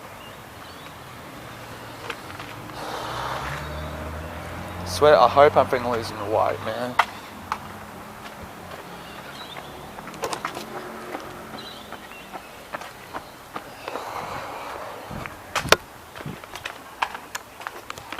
So, I'm gonna turn this camera off.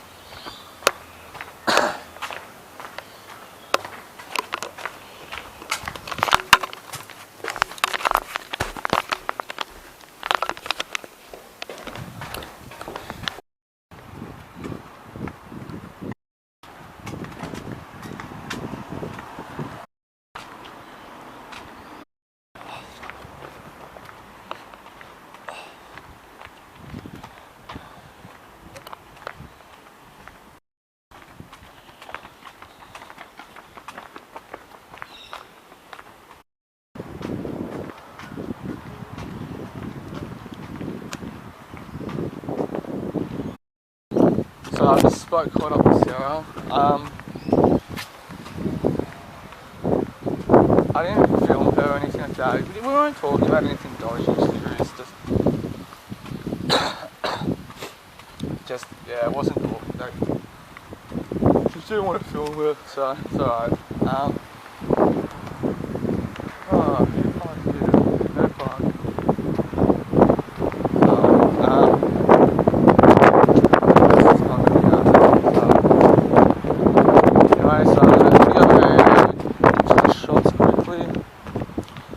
Bus.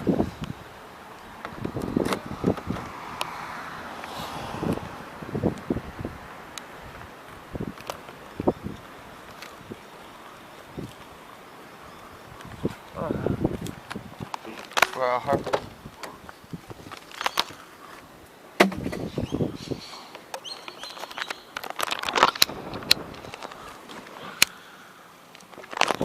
So I'm gonna go to the shops and buy a couple of things before I go.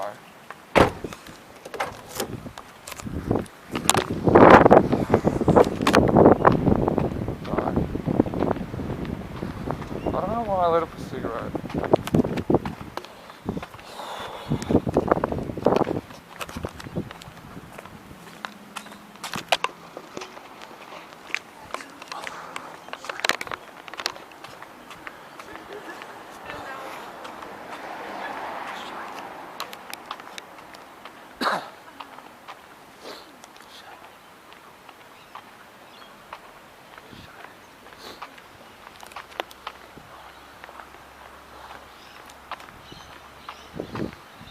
Oh, let's get some veggie going.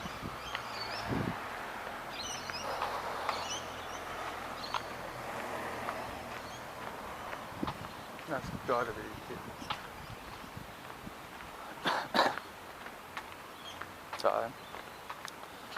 So it hasn't been that long, but during the day, yeah.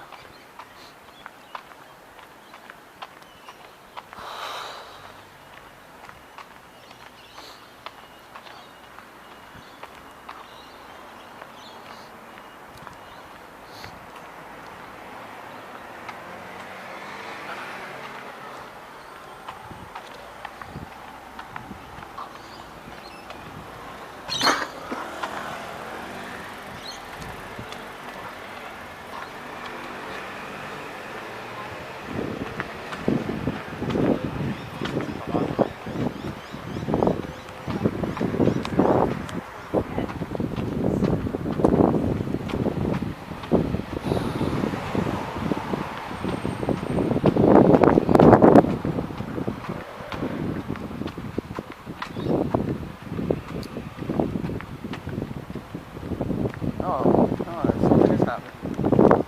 So,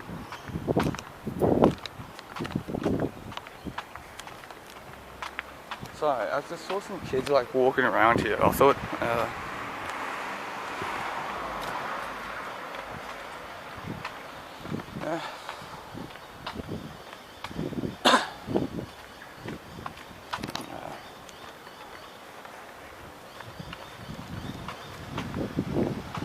sorry.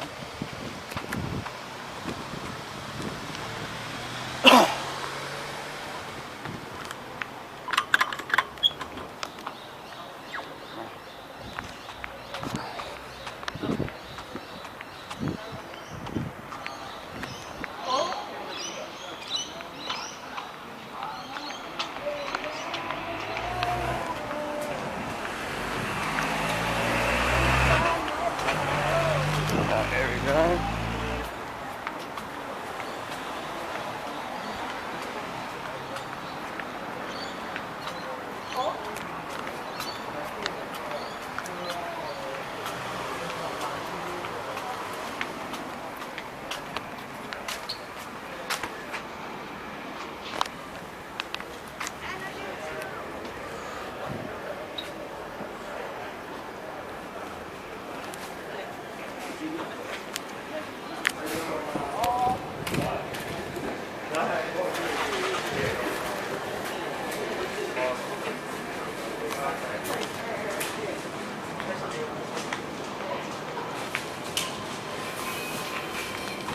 No, it's alright.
I need some cigarettes as well.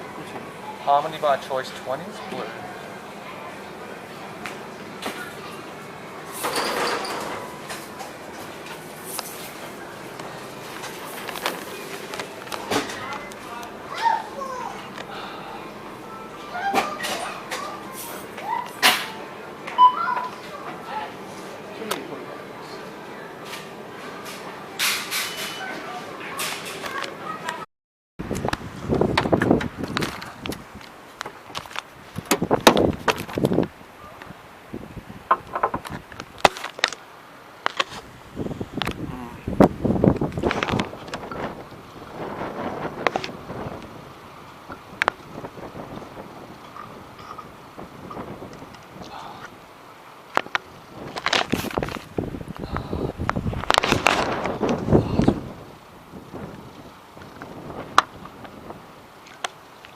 Oh, that's good. Still. That's good.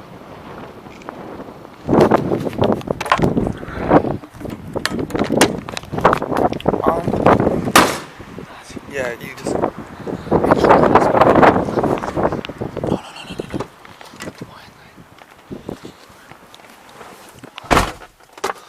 Oh, so.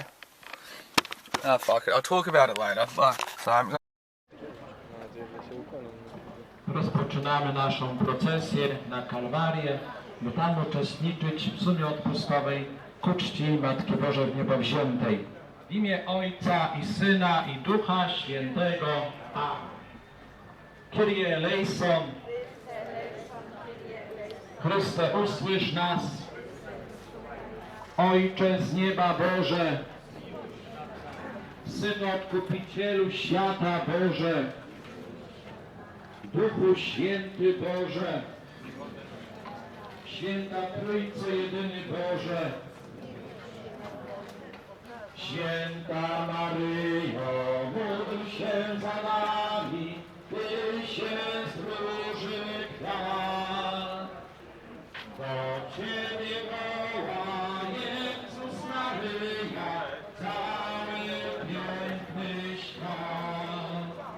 Do Ciebie woła Jezus Maryja, cały piękny świat.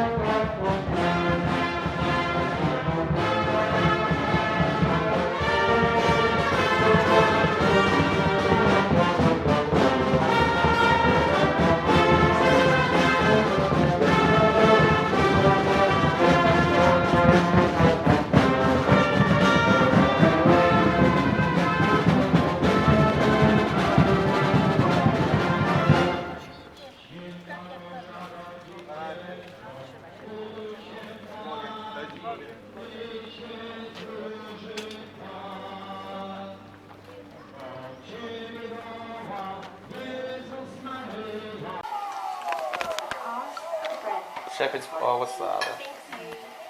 What? No, I thought it was Shepherd's Pie for us. Yeah, it's a version of it. Potato one.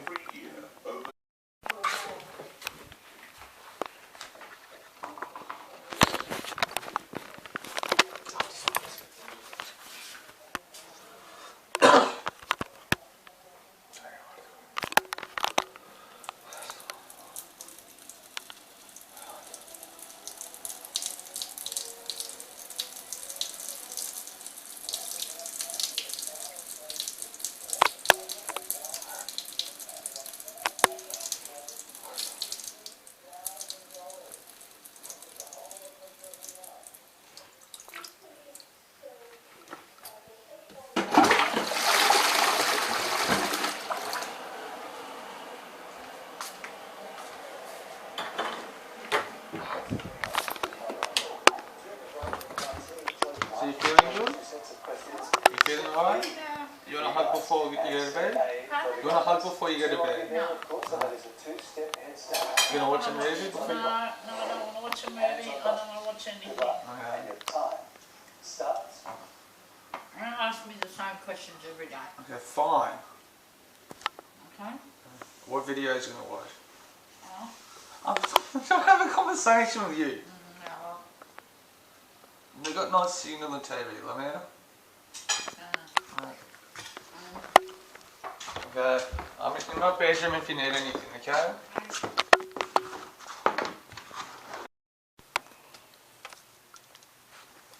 God damn it.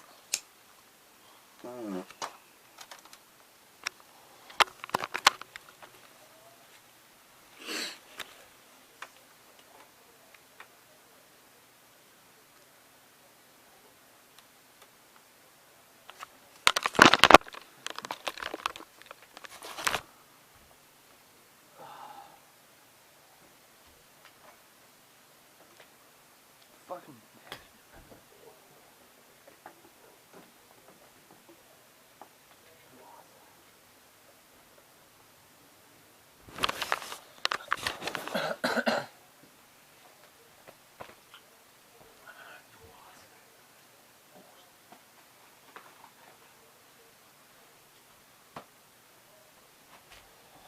What time is it? Oh, 6 o'clock.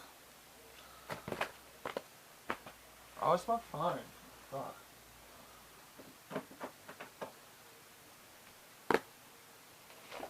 Oh. What am I sitting on? I'm not sure if this was recording or not.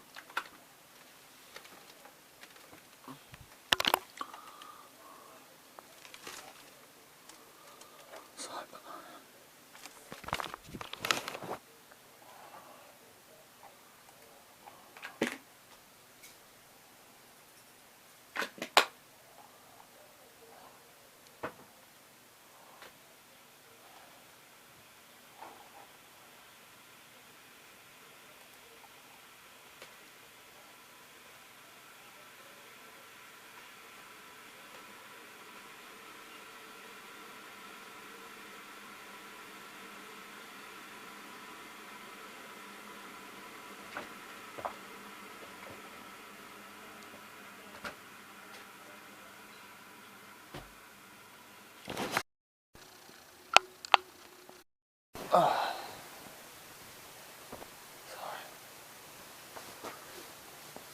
So you're gonna no.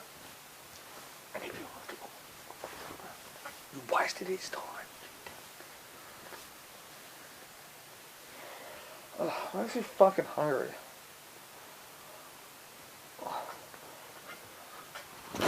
Okay, so a bit disconnected, but that's okay. It's for good reason. I'm actually gonna eat a banana because I'm fucking hungry. So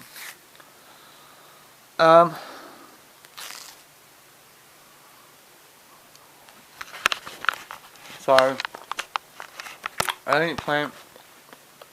I got on home from Sarah. Phone's over Larisha. So I didn't plan.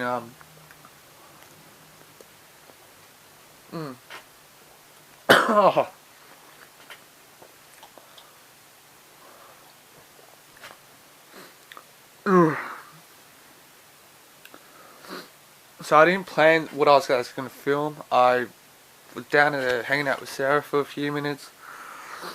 Then I had to go get some shops. I didn't spend time like filming Manly because I just recently did it, and I don't think there was enough time to be passed and all that. So what I'm going to do for the week? So I'm just going to sit here and talk in front of the camera for use this shit. So my phone's been charged up at the moment. It's really not running out of battery, but I'm doing it on a Zoom meeting at 7:30 tonight. An AA one, so it doesn't have. Zoom takes a lot of battery from my phone, so it's I got my notes next to me as well. So with the banana. This is, I know that's dirty. I'm actually going over my subreddit list. This is just subreddits I can use, a list and stuff. You can only be sub for so many. So I'm slowly going over to change it to get throughout the paper. So hanging out with Sarah this afternoon was unexpected, so this is why I'm a bit disjointed, which is okay. But, you know, at least I got some shots around Manly. And I was just going to sit in front of the camera as well. A little different, still in my bedroom though, but... So... I guess I'll start off with my day. I scheduled some Facebook posts for one of my vlogs. I've got some more likes on it. Got a few subs on my YouTube channel, which is nice. I don't know how much I'm going to do with that tonight. I might, when the Zoom meeting thing's on, I might actually edit this vlog together. Or just, you know, keep on top of it. I'll be releasing a new... Today's Monday, just to give it a timestamp.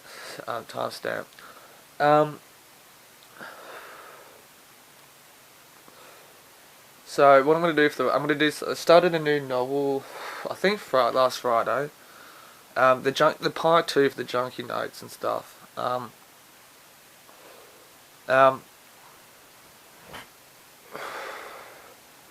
I got a bit clearer direction of that.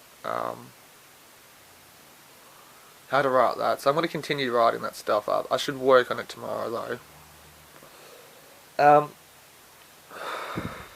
What else I'm going to do? It's pretty average. I don't have anything exciting.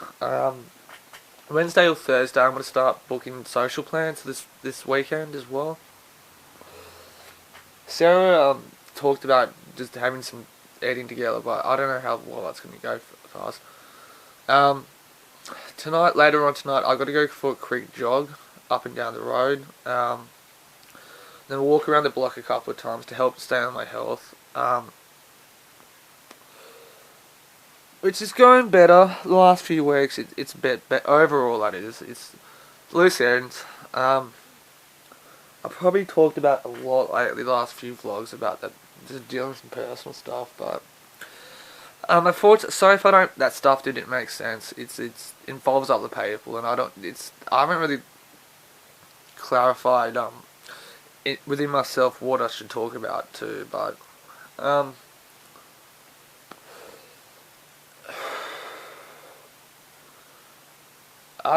actually no, fuck it, I won't do the editing tonight. I write out some script ideas for the vlogs and stuff. I did schedule plans tonight. It's just I probably would have followed those scripts to the vlogs if Sarah did, which is I still got some filming done, which is good. But just threw me off a bit. That's all. So I probably because the thing is I can collect more footage and stuff and have a big try to separate myself from the vlogs and stuff. So trying to record myself. I don't know how much this culture is going to be accepted, but got a few minutes left, so got 40 minutes to talk.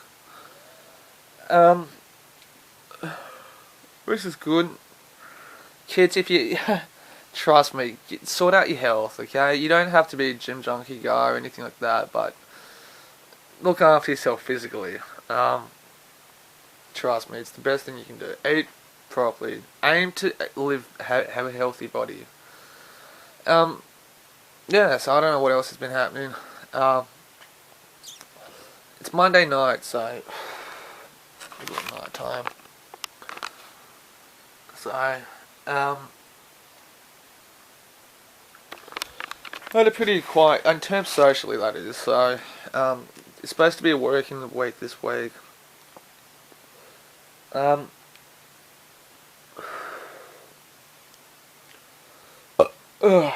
hell. Got this fucking jumper back on, so, sure, guys are probably worried about what kind of clothes that I'm wearing. Should I talk about? I haven't really found any new YouTubers to watch yet, which is a bit of a shame. It's one of my niece's birthday. I think this one turned 1 or 2. I fucking can never remember. I felt that I've been losing weight lately, which is good. But trying to keep my bedroom clean. But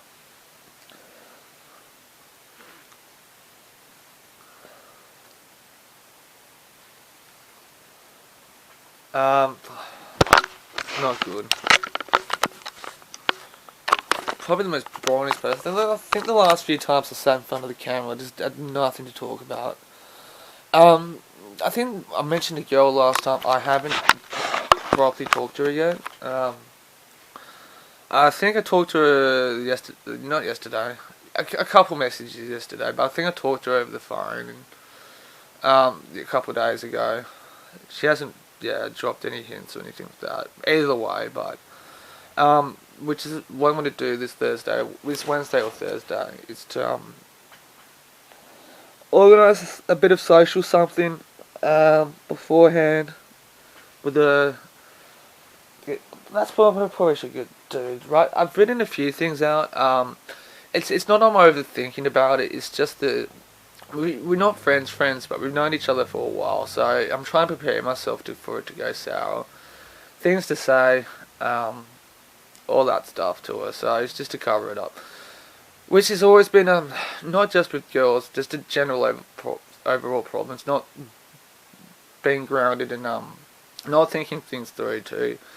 Casual stuff, it's not shouldn't be a problem, but I guess a bit more serious, somewhat serious conversations. It's just in case of a reaction's not the best. I'm not talking about rejection, which is not the best either. I am trying to process that part too, which is more like I think she's more likely going to say no, and I guess talking about it on camera helps as well a bit to help prepare myself for that. The reason why I'm somewhat worried about anything else negative is, like I said, we've known each other for a while, we get along, and I just don't want her to think that I've always liked her, which happens more often than not with girls. It's guys have been friends with them or whatever, so I don't want her to think I'd been misleading her or stuff. It's just in case if she thinks that I've been whatever. Which is not the case for this time. And yes, I've been guilty of that before, liking somebody for a while as a friend, and whoop whoop whoop. But yeah, so just in case if that happens and stuff, and whatever. So I guess talking about it helps. I probably won't talk about that subject for a while. At least until something else, like nothing's really happened since, so it's just I guess working up the confidence as well, until something else happens afterwards. That's probably, I'll talk about it a bit more often, not a bit more. Another thing too that I'm worried, we kind of knew each other through mutual stuff, not mutual friends, but stuff. A bit more formal, and that's another thing that I'm a bit worried about, her taking the wrong way. I don't think she will, just in case. So it's so I'm gonna message her or call her the Wednesday or Thursday. So yesterday I sent a couple messages, nothing to do with that, just. I think I mentioned a few apps just to remind her about it. She asked me to remind her about it, and I did. So, not simply, I just did. So, I'll message her just during, because I don't want to. I'm not too clingy. I haven't been messaging her all the time and stuff like that. So maybe either Wednesday or Thursday, I might message just to organise if we can see each other this weekend, and that's about it. She works full time and during the week and stuff, so then see what happens. So but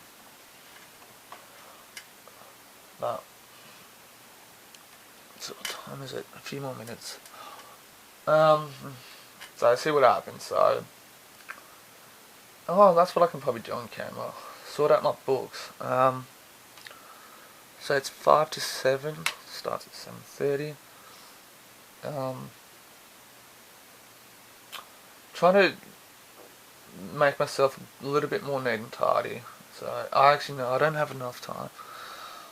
I do have time to do something, but not that, 'cause I don't know if organising my books will be... I'll have the time to do that. Organise my books. Maybe I can do one shelf. I'll do that.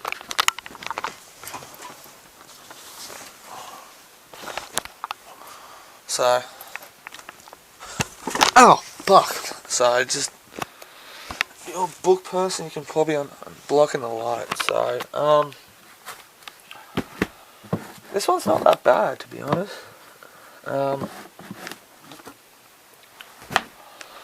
I love me books. I love my books. D.H. Lawrence. Such a cool writer.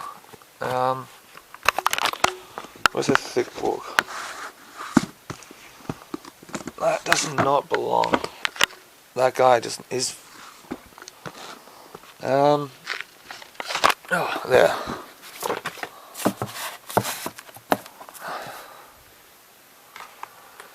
So, now I can get the thinner books here. Always do that. Monkey grip.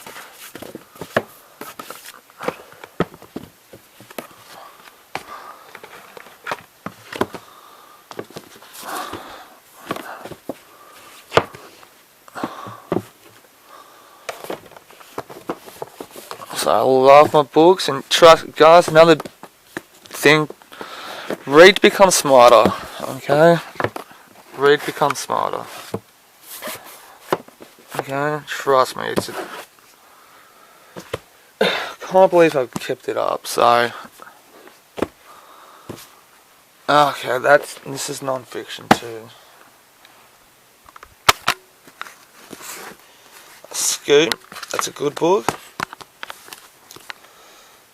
He's a good English writer. Hey, fuck. I have. Okay, I have read it. Can't believe I completely forgot that I've read that book. Thomas Pynchon. Okay. I was gonna do this tonight to try to organise my books a bit better. So.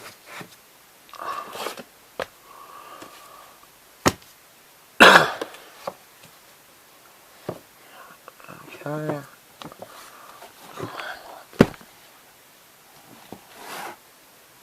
John. Ace to Bait is such a cool book. Okay, lady.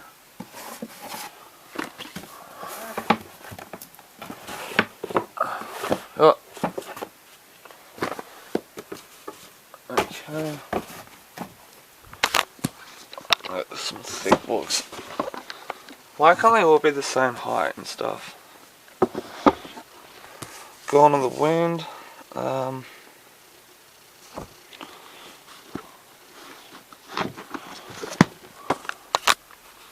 Carnal Sin, that's not a classic, so I'll put that over there. Okay.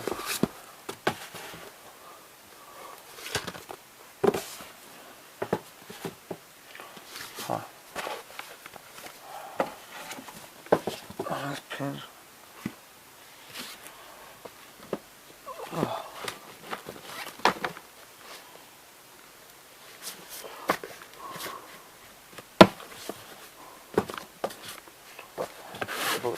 Yeah. Can't believe I forgot about that book. I want to organise my books in a clean manner. 4 major plays. Is that okay? Film. Have I read this or not?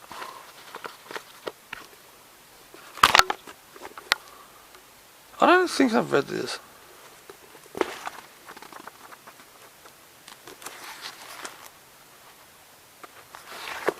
So that can be a book that I can read.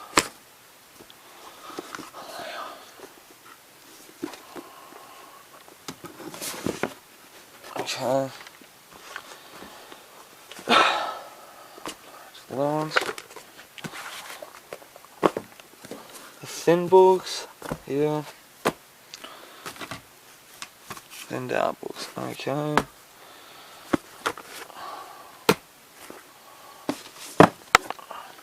I'll grab these books.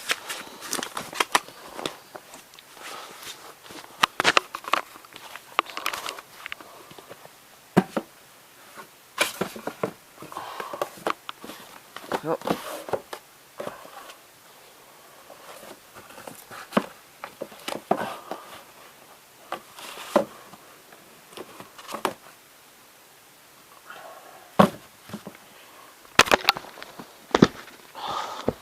Carol Joyce Oates. She's such an underrated writer. Yeah. What book? Woman in Love, D.H. Lawrence.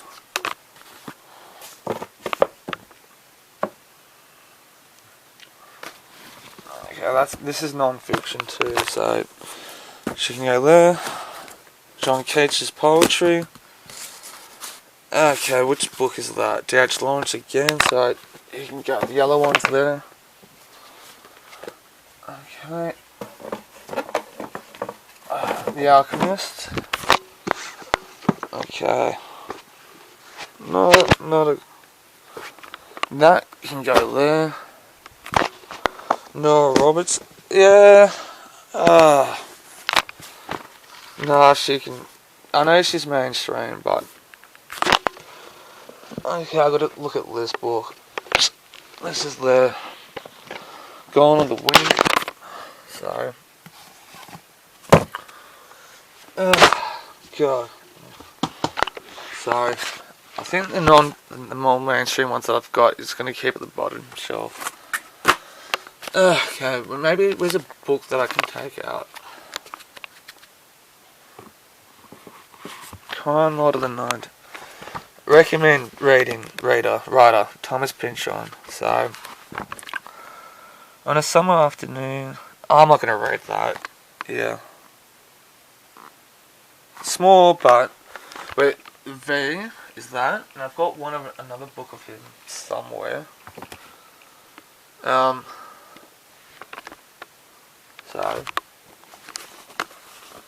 yeah, so I'm slowly cleaning up my room. So slowly, which I won't be filming tonight.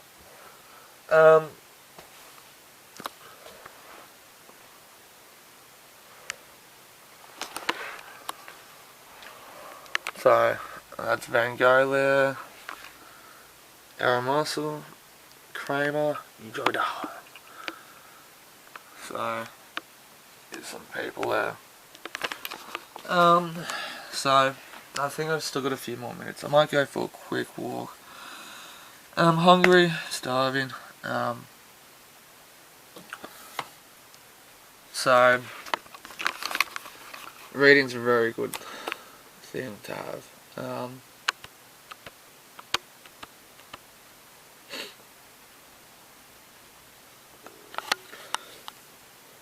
So yeah, that's pretty much it. So it's a small moment. I might do some more filming tonight, because I won't edit the vlog thing, but there's some old CD collection, Dylan.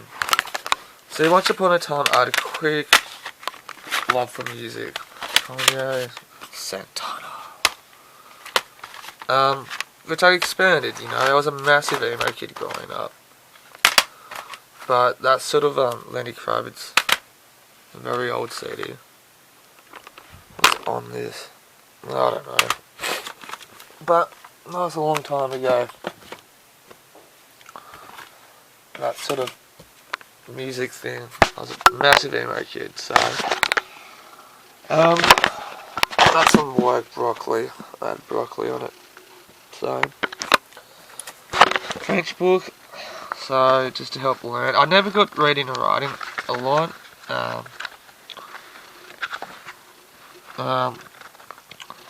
But it helped. So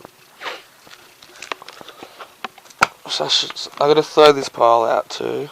Oh shit. Little spray here. So I bought this because everything else has run out when COVID hit. So, and that's the source of my life, my bedroom, because I'm a single guy and I don't look after myself properly. So, and I'll be paying the price for that. So, otherwise, cause I still haven't fixed my lamp, my roof lamp thing.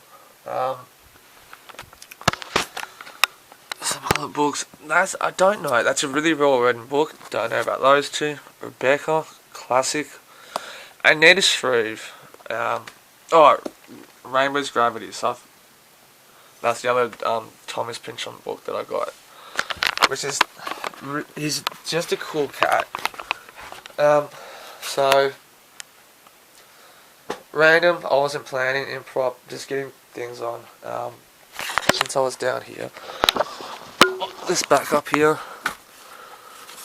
Those are props still. Like I said, that rolled under. So I am trying to clean up my bedroom. So Christ, I got too much to do. No time. So I passed a little bit of time. So I'm gonna go for a quick walk around the block to match up my to get the exercising in. So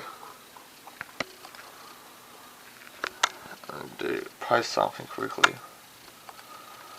This is the movie that I was trying to promote today.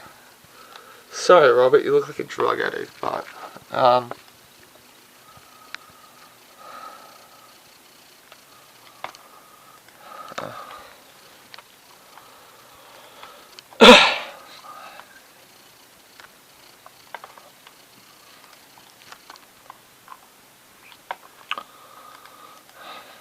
so copy and paste.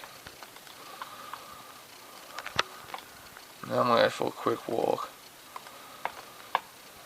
Because I'm fat and I shouldn't be fat, but I am. Oh, my favorite guy. A new kid on the block. I have all the stuff.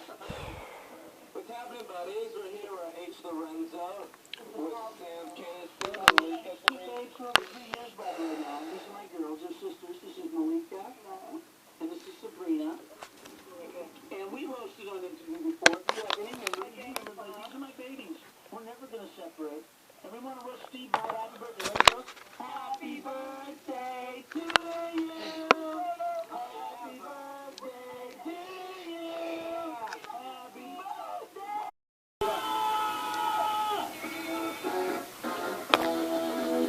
What's happening, buddies? We're at Sunset Plaza in Hollywood. I guess it's...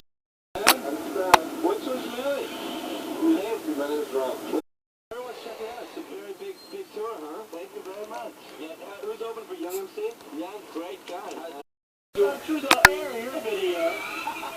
Sam Caniston here at 13-4 on Sunset. See you guys here. Very good. Street salad. Totally pilot chilling here. This is unbelievable, man. There's so many, like, Valley Girls, agents, producers, stars, and we're all here on Sunset Plaza. Hello, how are you? What's up, buddy? Cool. But right now, we're going to go talk to one, since it's the weekend, you know. And, but these next, like, days and months and stuff, we're going to be checking out all of California. How's it going in your neck of the woods? Is everything going all right? Jesus Christ. They used to bother me and go, come on, everybody. Why can't we all do the same thing? So we're all on the same page, man. And now, I just fuck it. I don't give a shit. I don't care. It's just like, dude, you want to go out there and fucking catch this shit and lose your sense of fucking smell or taste? Do it, man. Nobody's gonna tell you what to do, man. Fucking do whatever you want to do. I don't give a fuck. I'll stay home for another year with my kids. I don't give a shit. You know? Think I can't turn on a fucking little goddamn recorder and talk to myself at fucking 7 o'clock in the morning? Because I can't. Oh, God. Me, fucking people who want to do whatever the fuck you want to do. Yeah, there we go. So yeah, I don't give a shit. That's what I should do. You're gonna get vaccinated, they're gonna put a fucking microchip in you. You're already microchipped. You got a fucking goddamn phone. So, hang on. I should have thought about this better. But didn't, and that's normal for me, and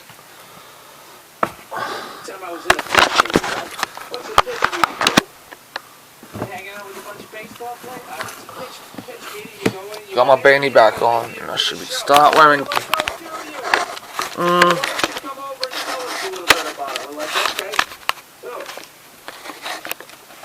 go over there, and you pitch a shot. Hopefully, I can. Such.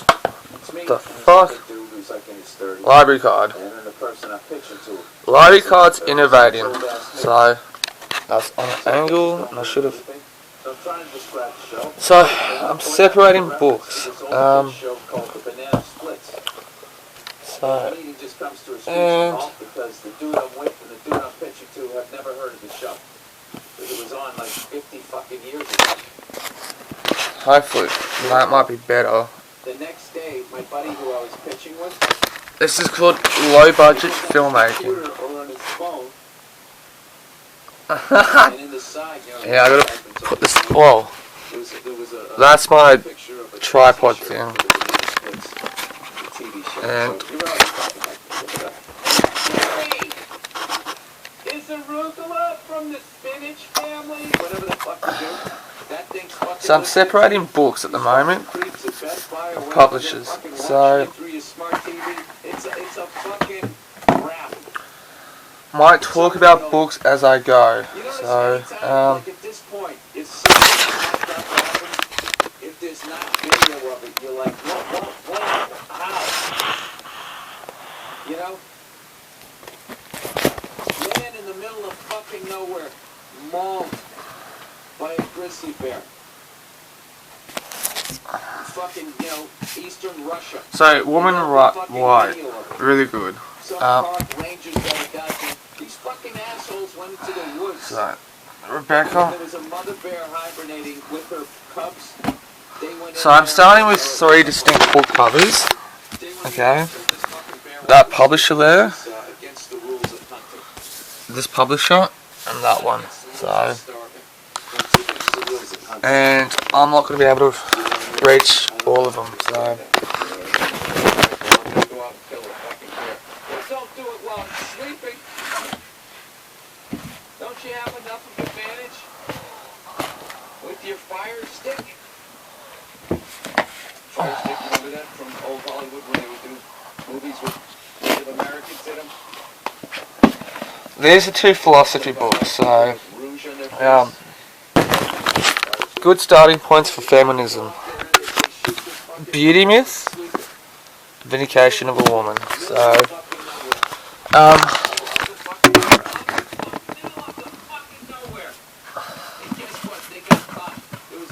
that's non-fiction, not. You know what I mean?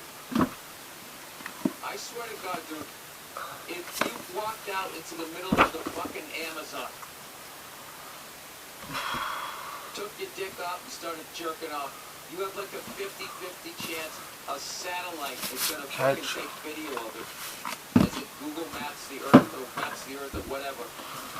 And then all of a sudden your boss is gonna be calling you up, right? You have no fucking idea. James Joyce. So, Fortune of an Artist. My boss is calling me. I hope everything's alright. Dan Brown. Okay. Hello? Well, yes, I am having a good time down here. You know, as far as I know, I still have another 3 days down here. Is everything all right?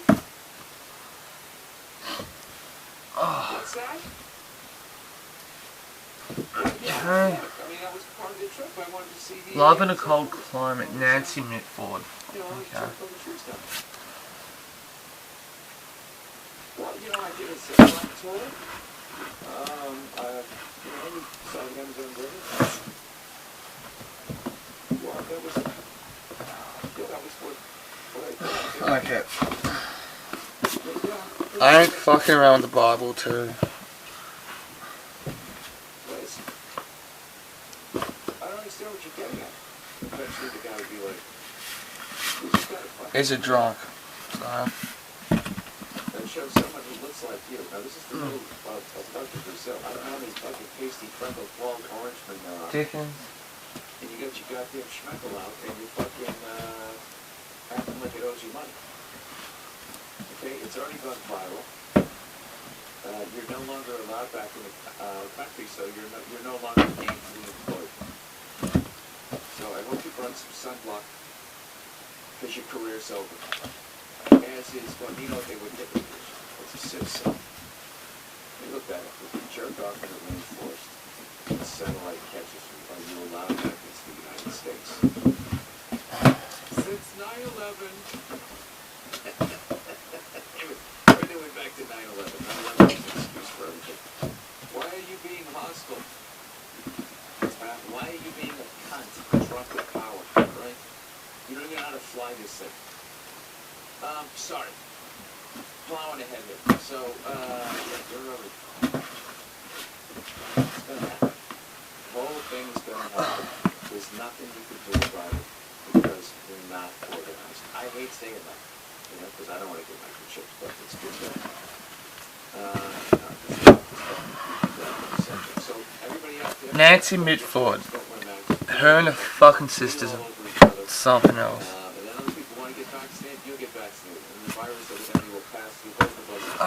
Last man Shelley, last man's... You know what fucking Joe Biden needs to do when he wakes up from his nap? He needs to fucking channel Dennis Reed. Rest his soul, right? Football, great football coach, Dennis Reed. And he needs to get out there and yell at these fucking virus people. He's like, the COVID virus was exactly who we thought it was. We lit it up the hook. Now, these piles, mainstream, or not the poetry, but literally proven fictions. So,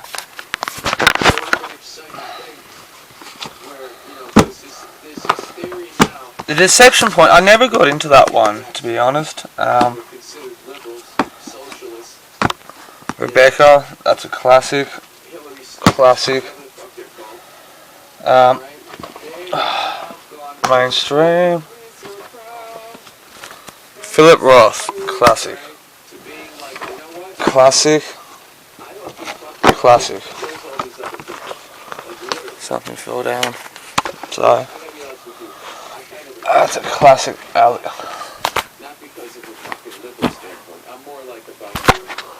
Classic here. No, hang on. Lies are going to be underlined, so, that classic pile there. Classic pile there.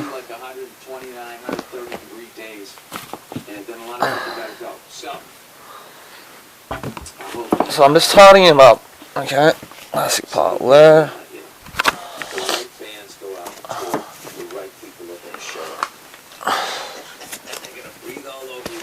Oh, that's classic. There. Oh, shit. Knew that was going to happen, and I deserved that. Giant.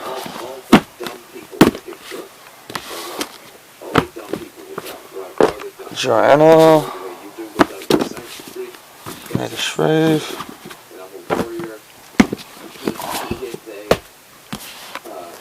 Made a Shreve. Joanna.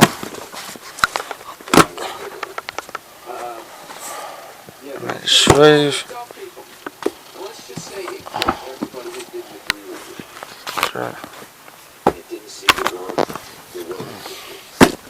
Philip Roth, that's just about masturbating. That goes there. Cry. Do you honestly think that everybody's going to get along at that point? Okay, Stephen King. Because one of the things human beings get along with each other. We're all so flawed. So what would happen is then the fucking hey man, like with all the liberal people that would still be alive, or the conservative people, whoever ends up being right in this fucking issue.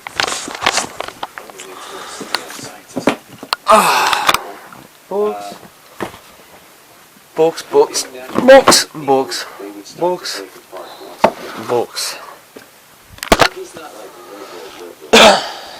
Okay, that's non-fiction too, so that goes there. You know, I mean, look at fucking sports teams. They're all wearing the same uniform. They all want to win the game. They all want to win same team. He's got better hair than I do, and look, you know, Those books go over there. the chick I was hitting on, he hit on, and then he fucked her instead of me.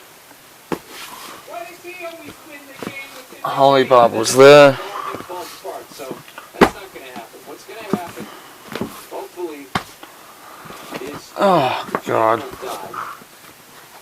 And even then, we'll still be overpopulated, but it will slow this shit down. Okay. You know, maybe the glaciers will come back a little bit. But I'm kind of up for it. I'm into misinformation. And, you know, I wasn't done with my money. Thank God. I didn't go off and fucking, you know, 40 Hillsborough fans can't be wrong, gold remain suits. I didn't do that. Old Ebenezer fucking Freckles. Mainstream.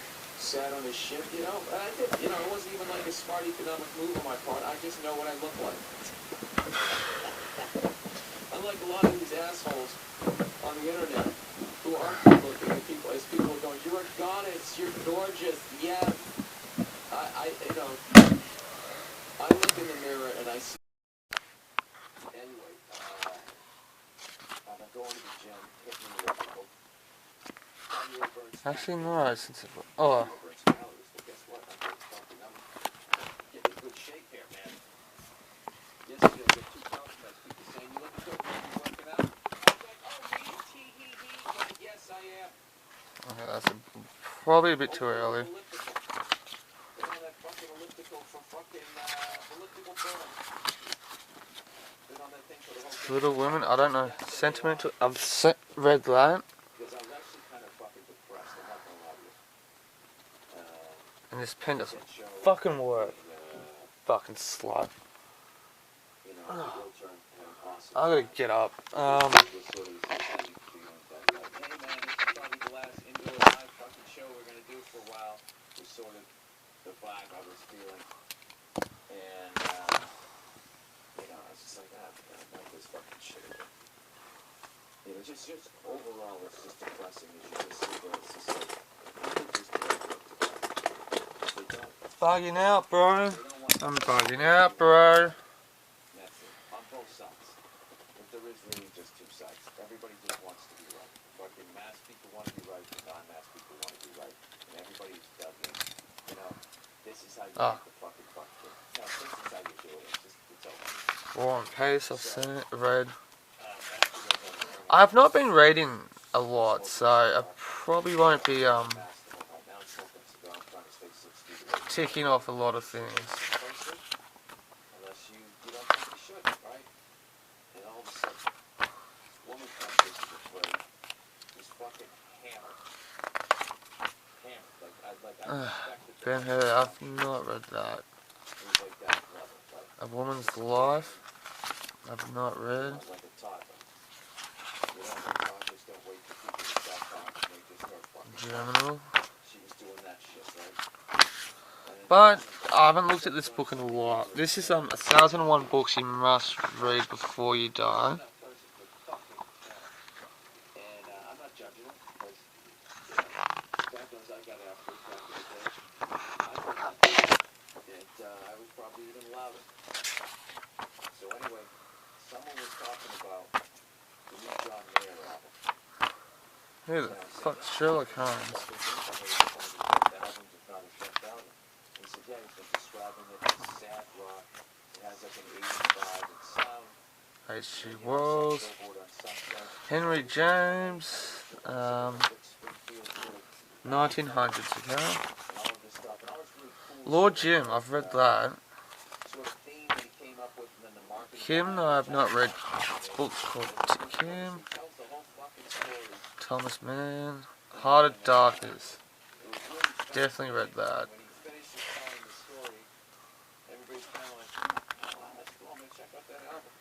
Where Angels Thread.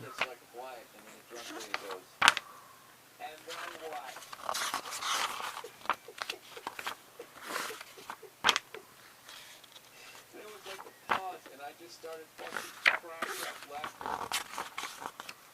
And it just kind of made me remind once again. Room of the View, I've read that. Jack London. Jack London, eh? Jack fucking London. Howard's End. I don't know if I read that yet. Okay, Edith. Hi, Edith.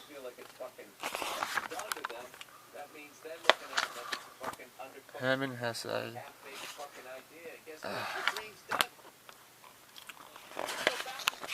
Really good writer. 39 Voyage Out by Virginia Woolf. Definitely read that.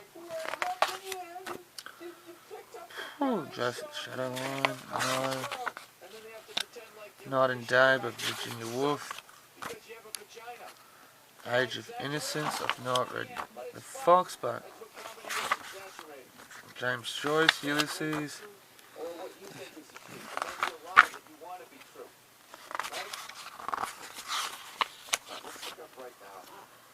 Jacob's Rome by Virginia Woolf.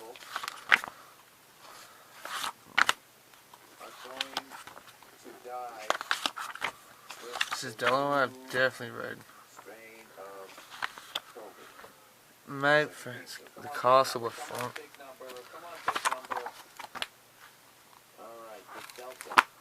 Okay, Alice Mason and Dixon. I've not read that by Thomas Pynchon. To be honest, looking at this stuff, I really wanted to start writing, but it's past 9 o'clock at night. But Life of Pi I've read. So author index. P for Pynchon. Ah, where is he?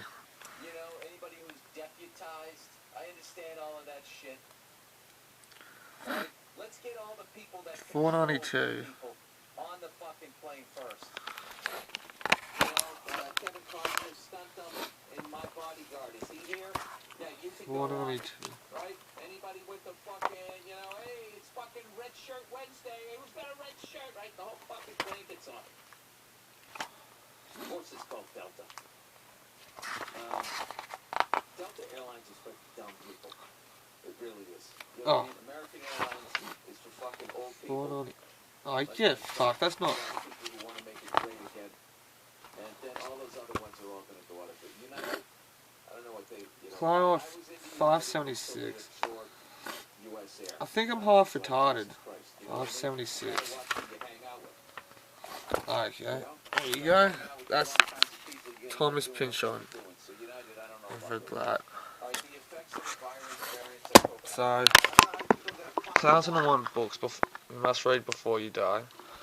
Books like that is a good starting point. So, I've got the film version of that somewhere. I've got to fix this shit up because I knocked it.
Honestly, I'm trying to find a movie that I've been wanting to rewatch for ages.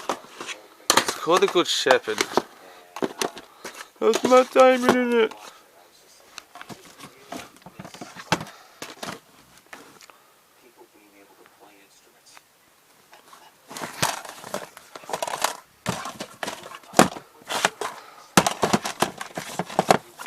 That's a fucking good movie.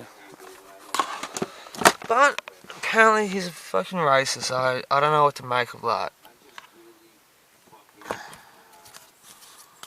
Hockey path.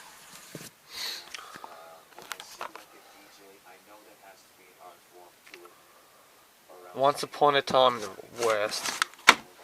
Man, talk about an epic movie. Once Upon a Time in the West. So...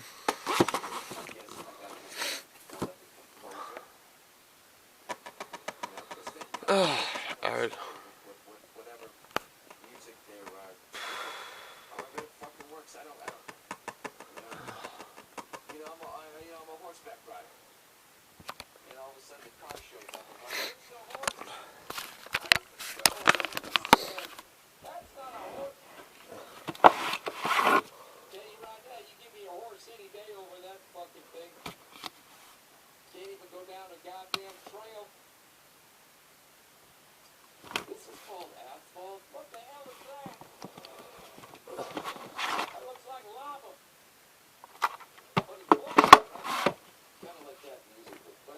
Far from Heaven.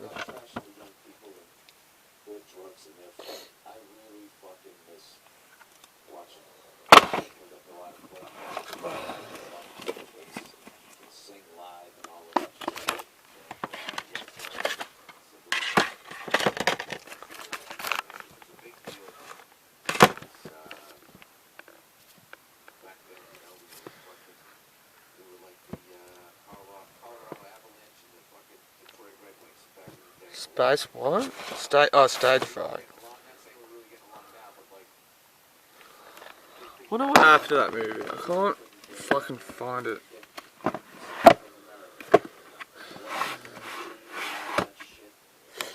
Sorry. So it was a big deal when Gorbachev got in there and he let these bands come in and play. The crowd was going fucking nuts. It must have been Sure, it's somewhere. Slash, I would be over so. None of you guys have drugs on you, right?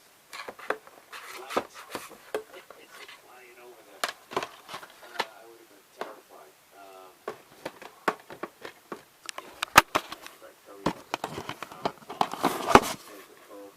That was a big deal. Not yet seen a good woman.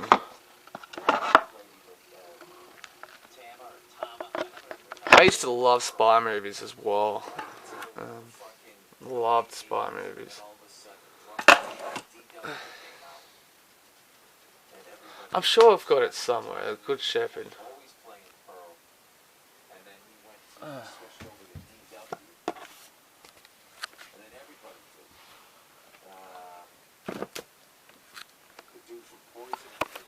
The subsets of metal music that was like